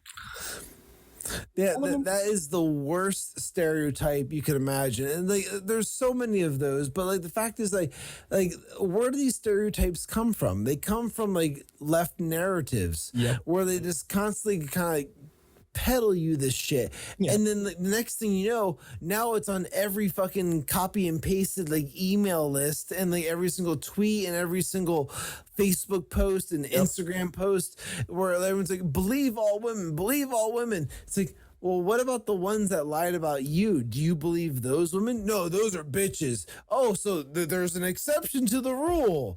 So like, now, that's the thing that gets me. Then you can't even define what a woman is now. So who are we believing? 100%. Yeah. You know what I mean? They don't know. They don't know who they're trying to defend or who they're like going against at this point. They're just kind of like, I don't know. This is what I was told by the DNC. The DNC said I should think this way. I should feel this way. Well, that's what I'm gonna do. It just sucks because it's like, dude, like there's so like my mom. I kind of poisoned her with Alex Jones. I showed her an Alex Jones video, and you gave her a strong immunity system. That's what you did. Yo, Alex Jones is amazing. I fucking love him. But yeah, I love Alex Jones too. It's one of those things where I'm shocked by how many people hate Alex Jones when everything he said has been right. Exactly. No, so like I've listened to him, forever, and I'm completely sad that he has been, banned from everything and taken down, because I used to just listen to him when I'd fucking pass out. Like Tim Dillon said, he's like, dude, I used to, like, he said it on the Joe Rogan podcast. He was like, dude, I used to listen to that 30 minutes before I go to bed and then just pass out listening to him talk about transhumanism and the frogs are gay and, Epstein Island and all these, the frogs are gay. Yeah, exactly. And so, but I'll eat your ass. Oh, shit. I'm kind of retarded. Yeah, some of the best lines ever came from Alex Jones. Like, I'm kind of retarded. Yeah. And then, Wait, hold on. Let me see. I think I have it on here. I'm gonna be honest with you. I'm kind of retarded. there it is. So I showed her a couple of videos of that, and like she's always been conservative, always had her questions about the left and everything, but like I showed her some Alex Jones stuff, and now she is just deep end. And so we'll go get into conversations about the election and about everything, and this is just the YouTube, this is just us talking about it. This is just allegedly, okay? And so now she got me watching like the Dinesh D'Souza movies, like, the Trump card and the, Plot Against the President, the 2000 Mules. I don't know if you've seen that. I've seen it. Dude, like that, there's some shit in there where I'm like, holy fuck. But, so we were talking about it, and she's fully on, like, they fucked with the election. They, did all that. And I think Trump's going to come back, and I'm like, like that's, I think that there's a certain point where it's like, what would the positivity of that be? Because like, if he came back, he'd only have 2 years. You know what I mean? So yep. I think it's like a long play. I think that's like getting back to like, letting like, talking about AOC running for president, and like, yes, please do it because you're a fucking moron. And like, it would be great because everyone would be able to see what you're saying. And could you imagine if it was Trump versus AOC in 2024? He would have a field day, like doing stand-up comedy essentially against her at like the debates. He would just be like doing his regular routine, like, hey, everybody, make sure you're tipping your bartenders. And he would just he would do the whole thing. Like, make sure you buy the merch, buy the t-shirts over at the front desk, and make sure that you're tipping your bartenders. Everything's perfect. We're gonna have a great set tonight. It's gonna be a wonderful night tonight. He does a whole bit. He like the gap between her eyes is huge. It's huge. We're gonna see the gap between the teeth as well. It's huge. It's perfect. No, it's. I think it would be, but I think that was kind of my point with my mom when she was talking about that. I'm like, yeah, but like I think it's a long play. I think the best thing that they can do is let them get out all their stupidity. Let them get out all this woke nonsense, because as we've seen, a lot of people have caught on to it and been like, yeah, this is bullshit. I'm not racist. I'm not sexist. I'm not I'm not phobic or ist or whatever you want to call me. But just because of my skin color, just because like that would actually make you racist. So I think it's good that like, it's just like the pendulum, man. It's going to swing back. And like, I think going through all that we are going through right now is good generally. It sucks now, but it's good generally because people are going to realize just how much bullshit this is. Well, you're exactly right. Yeah. And the one thing I would say is that like with the pendulum swinging the other direction is the fact that like, people are, like when it's going one direction, you're like, all right, well, this is what's wrong in the world and whatever. And you're recognizing these issues that are happening, and you're like, oh, well, this isn't anything. This is something I've never even considered before. Yep. And now all of a sudden it's like a topical issue where like, people are going and tweeting about it. They're talking about this. They're posting about it on Facebook or whatever. It's like, this was never a concern before.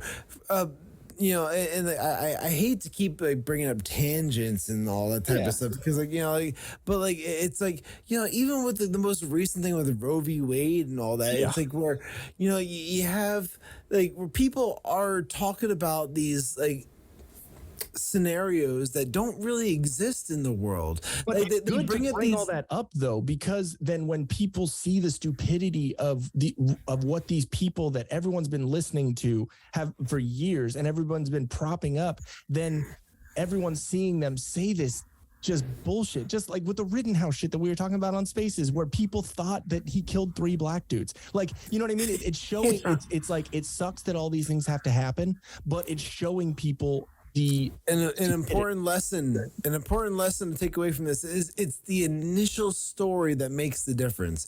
The initial story is the one that makes everyone think differently about the subject.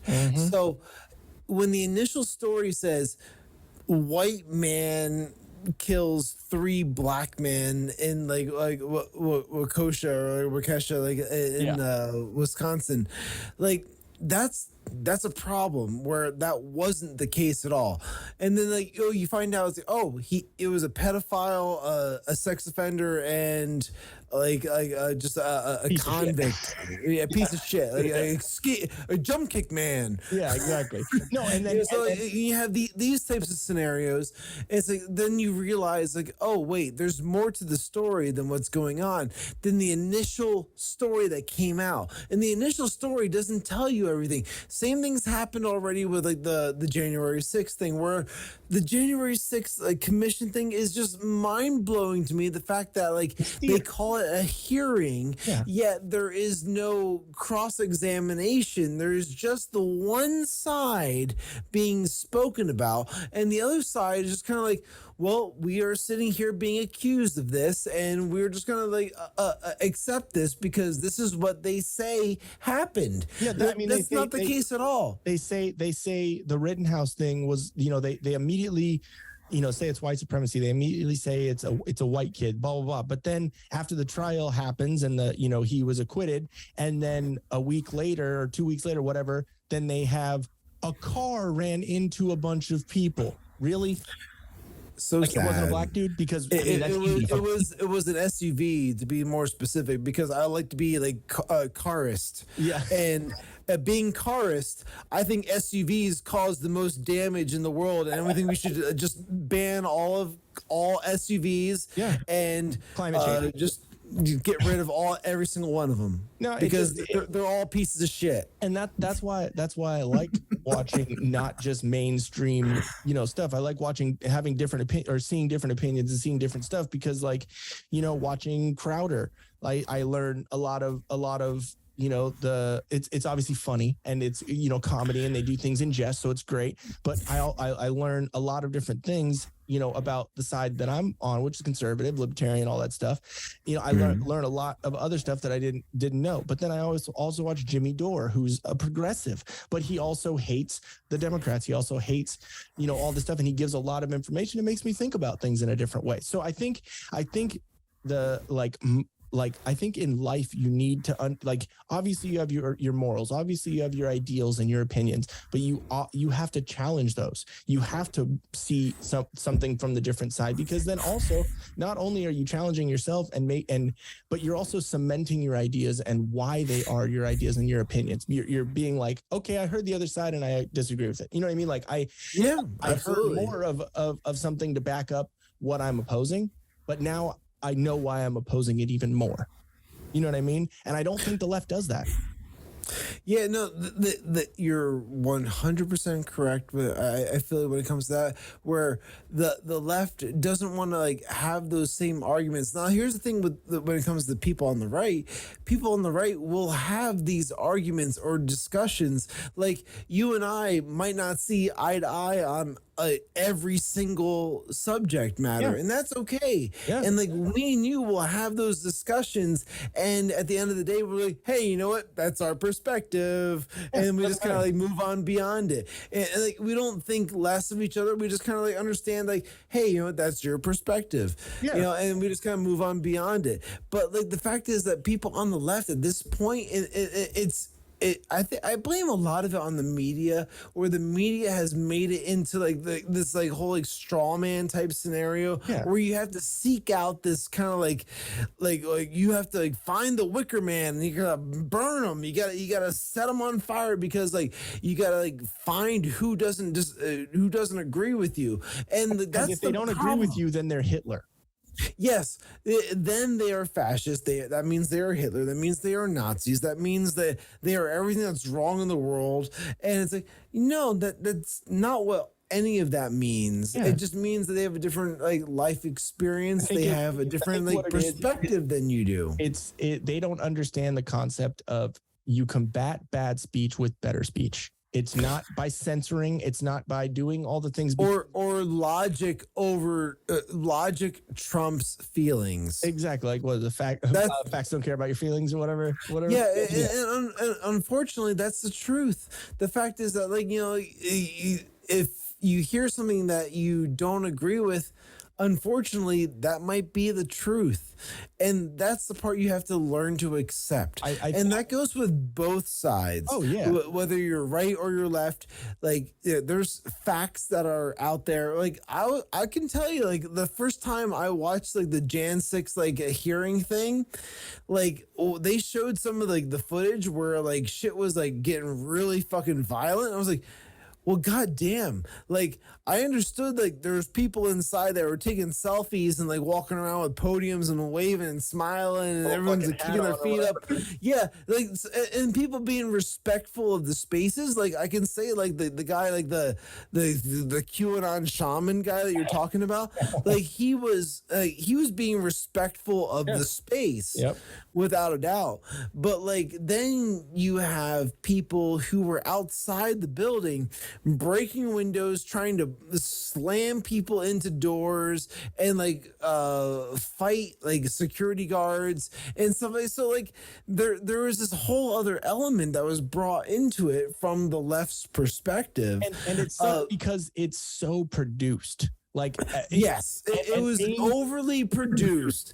But the fact is that, like, these were real events that happened during Jan 6. So it's like, all right, you can say, like, you know what?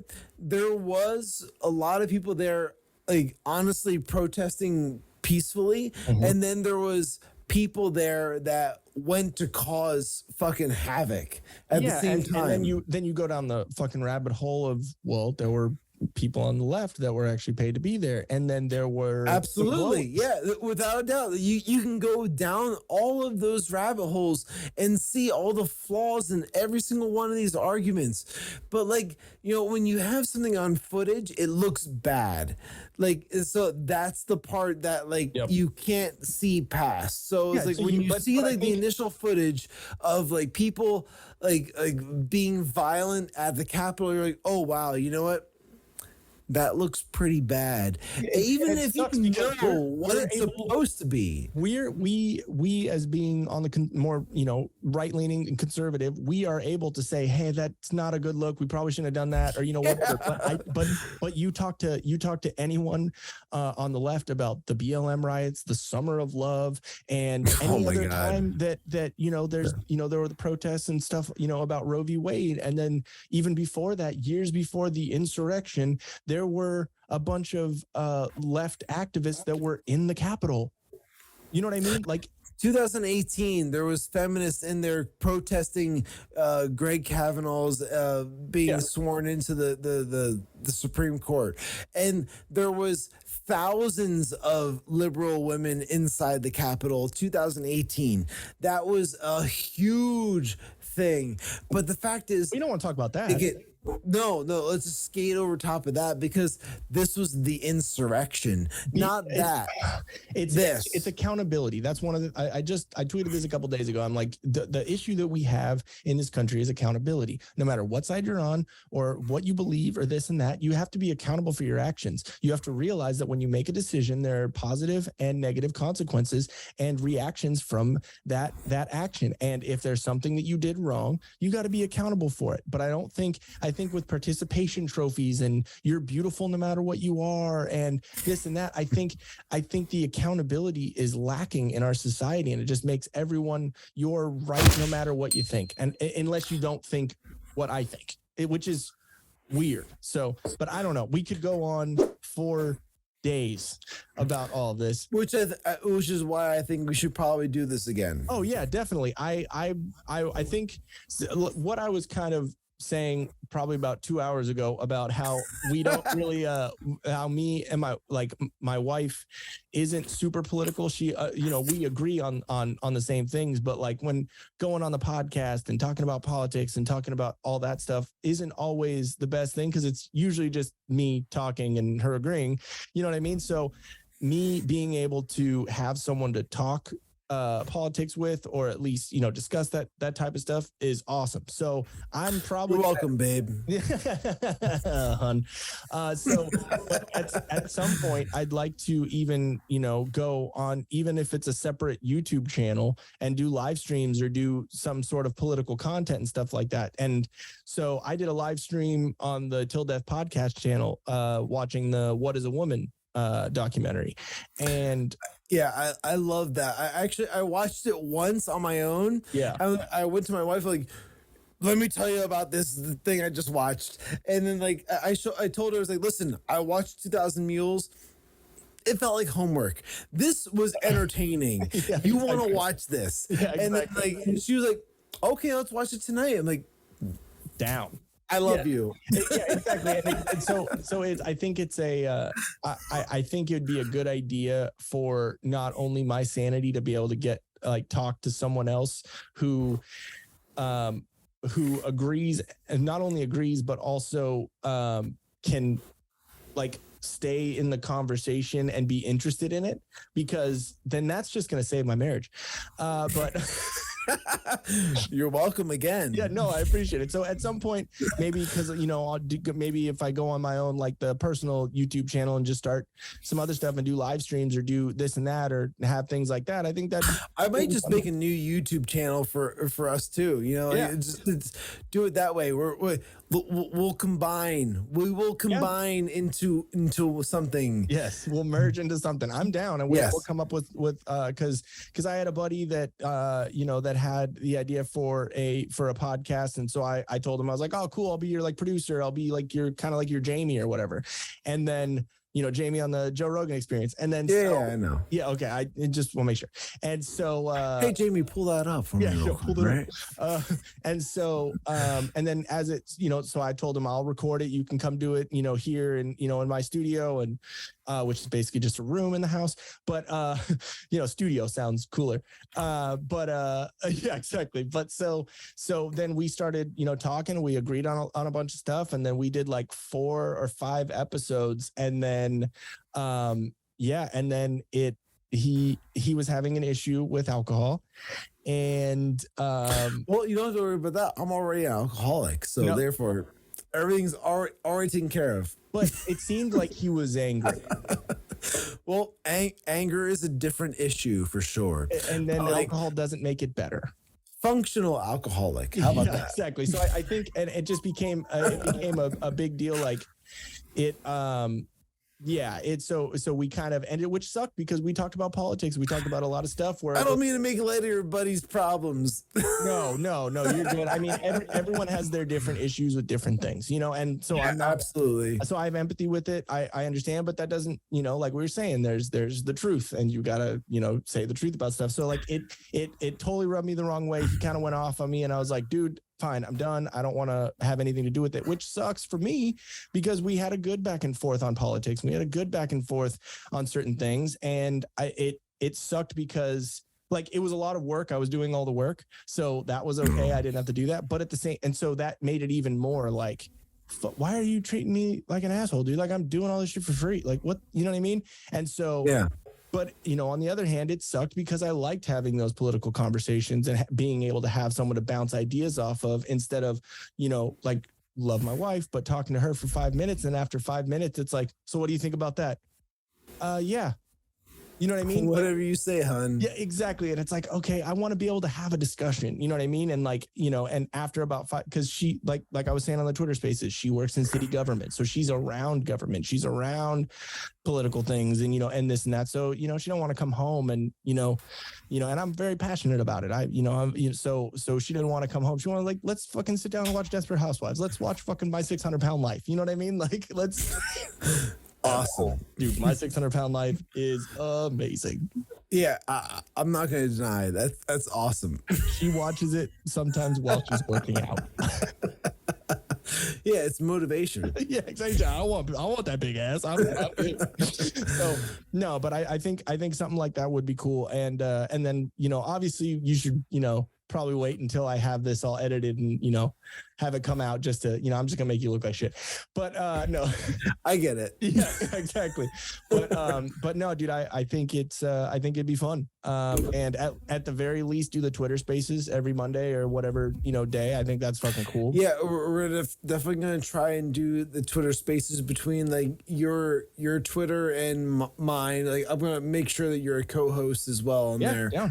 So that therefore it's like like at I'm Shawn Cav and was it at Sketchy Jesus? No, that's just my the thing. It's at Ian Till Death. Oh, Ian Till Death. Yeah. Okay. So yeah, we can do that. And then and honestly, I wasn't talking as much. I mean, I was talking a bunch, but I wasn't trying to interject because I figured that was already happening enough. So because I with and I didn't know the other dude. Jens? Yes. Yeah, he's a local guy to me. Like he's come out to a few of the shows that I've played at, and like he's a great dude. He's an ex vet, for sure. Like he's served his time and he knows his politics, and he like keeps up with shit that I wouldn't even imagine keeping up with. Yeah. Like he sends me articles that I'm like, why are you sending me this? And then like I read it, I'm like, okay, I guess I see it. But he's like, you see how it's all tied together, man? And so he's kind of one of those guys. So he's your Alex Jones. Okay, cool. Yeah, he's 100% my Alex Jones, where he gets a lot of his articles from like InfoWars, without a doubt. Yeah. But like the fact is InfoWars has not been wrong in a lot of scenarios. So it's like, hey, if you want to look at a prediction, yeah, exactly, maybe like a 6-month prediction, yeah, that's a safe bet. Yeah. So I mean, no, it was just a thing. Like I didn't know you very well yet. This is the first time we had talked. Totally. Yeah, no, I get that. And like Jens has kind of dominated that chat between you and him because that's who he is. And also I understand how like talking on a phone or a video chat or this or that works, where there's that little bit of delay. So you know what I mean? Like you start to talk and they start to talk, but like it both comes at the same time. And I was like, you know what? I'm just gonna let him talk. Like no big deal. Like I have my opinions, but I can hear too. You know what I mean? Like. So I think, but yeah, I'm definitely down to keep doing that. That sounds fun. But is there anything that you wanted to plug or, Well, I would say, I think if anything, it would just be like the Patreon, obviously like patreon.com/Sippin With Shawn, SIPPIN with Shawn, and it's Shawn SHAWN. Okay, cool. Yeah, SHAWN, and that's how you can find me. I'm on there. I'm posting all of the episodes currently for free. Okay. Because like I was doing it before where I had a YouTube channel and I was doing free episodes, like live stream type stuff on there, and to gain like subscribers. And then I would do like during the week I would do like the Patreon exclusive episode. Shit, yeah. Yeah, I would do the spicier shit like during the week, and then like Friday night, I was like, I'm just gonna like do a live stream on here and get drunk, and so I would do something along those lines, and I kept that up for a while, but then I was like, you know what, I'm gonna step back from YouTube because I was getting all kinds of different like copyrights, this and that, because like whether I was like, it was always the dumbest stuff. It was like, all right. I use a song, but I acknowledge the artist and I acknowledge the song name and stuff like that. So it's like you gave them credit, and then like you still get a copyright strike. I think it's about being transformative. I think that's the big thing with copyright is it has to be transformative content. So like that basically means like, yeah, you can use a video from NBC or this or that, but if you're just letting it play, and not talking over it or discussing it or something like that. I think that's what makes it like a copyright issue. Cause I got the same thing. Yeah. What is a woman? So like, I would typically try to like always give my commentary over top of like videos and stuff like that, pausing it, talking about it, and then moving on like that. Like that's just like a normal thing for what I would do. But like for whatever reason, like I would get all kinds of strikes constantly. And so I was like, you know what? I'm fucking done with this shit. Yeah. So like I was just done with YouTube. I got rid of the channel. I got rid of all of it. I kept the Patreon page, and I've been continuing to post on there, but I'm considering coming back to YouTube to like, just because at this point I'm just saying like, fuck it at this point. Like I'm just gonna like go along with it. And like at one point I was like, I don't know, I got a big boy job now, maybe I shouldn't like be like speaking my mind so freely. But I'm like, why shouldn't I be speaking my mind freely? Like, this is just my opinion. I'm not telling other people's how to feel. I'm saying this is how I feel. I'm always very particular about my language, and my linguistics is always talking about how this is my personal take, my opinion, my this, my, me.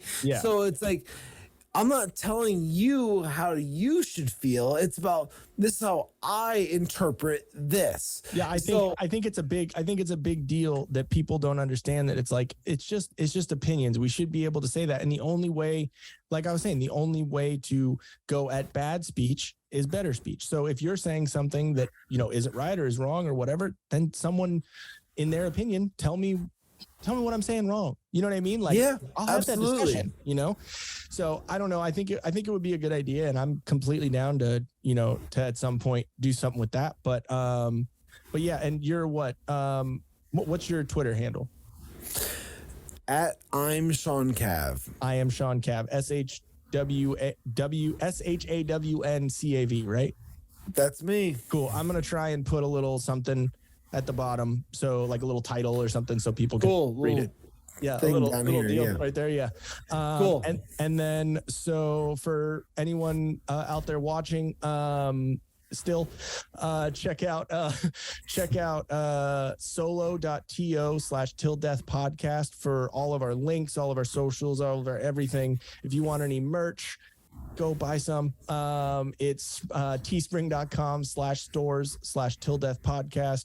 And it's Till Death Podcast on Twitter, on Instagram, on Facebook, all that. It's just Till Death Podcast without the vowels on podcast. So it's TILDEATH PDCST. And go give us a like, a follow, like the video, share it. You know, we're trying to get towards that monetization, because that's where it works. And then hopefully soon we'll be able to have some other, you know, live stream stuff and, you know, other stuff going on there. If you go to @IanTillDeath on Twitter or at I am Shawn Cav on Twitter, stay up to date with us. We'll be doing the Monday Twitter Spaces and figuring all that out. And if you want to join, it's something we're just figuring out as we go. Yeah. But like, it's just kind of, it's going to be fun conversation. Yeah. And you know what? People shouldn't be afraid to come up and be speakers either. It's like, if you want to come up and speak like in the group, it's a live chat. You can join us. Like it's all about like just kind of like having a conversation. As long as you're respectful and can take a joke. And not doing Gregorian chant or speaking Arabic. Yeah, exactly. No noodles. I mean, I have no problem with you, but it's going to be English because that's what we understand and that's how we talk. Yeah, we speak English. Yeah, exactly. I'm sorry. That's it. Sorry. Now, Ed, if you want to speak in a different language, start your own Twitter space. But isn't that? And maybe we'll join and we'll speak English in it, and you'll be upset about that. Yeah. No, yeah, exactly. Then you can kick us off. That's fine. But no, I mean, as long as you can, you know, take a joke, have some fun, you know, whatever. And we're not. I don't think we're disrespectful people or hateful people. So. At least not we are. Yeah, exactly. I mean, we aren't. There are things that I hate, but there are other people who might join that could be, but The two of deal us with were it. good. I don't know. Grow some thicker skin. Yeah, exactly. That's a skill these days. Take a joke. But it's self-deprecating too. I joke about myself, and it's fucking, I know that no one's perfect. So, but we could fucking break that down and say that all night. So, but I appreciate you being on, dude. Definitely got to do this again. And I'm looking forward to jumping on the Sippin with Shawn at some point. Absolutely. Yeah. I'm going to reach out to you about that very soon. Yeah. Maybe next week or next 2 weeks or something. Yeah, sounds good. And I also appreciate you allowing me to learn how to use Zoom a little bit better and do all this stuff, because Zoom's fantastic, man. When it comes to recording like live like this is how I used to do all of my interviews, which is probably what we're going to do next week. Oh yeah, no, I'm fine with that. I just didn't know. I'm glad you're okay with that. Yeah, I just didn't know. I just didn't know if using OBS to record or doing all that was a better idea. So I'm glad using it as the virtual cam, as the way to put that into, because I got the Canon, so it's it's a mirrorless camera, so it's a nicer camera than just a webcam. So that's kind of what I was going for. I didn't want to have to use my phone or use this or make it look not as crystal clear as I could. But yeah, dude, I appreciate you being on, and I'll catch you next. I'm not good at ending things. It's that my wife gets at me every time. I understand. It's okay. Yeah, it's okay, fine. I don't know. Okay, say this. So typically, what I do at the end for Sippin with Shawn is I'll just tell everybody hey, thank you for joining us tonight, and make sure that you like and subscribe to the channel. You like the videos, you share with your friends, and remember to keep on sipping. Here we go. What he said. Later on. Take care. Peace. Hey guys, if you like this video, please subscribe and please watch video. It helps us out a lot because we offended all of our neighbors around our house and they hate us and they are now kicking us out. We are being evicted because we say bad things. Respect, freedom of speech.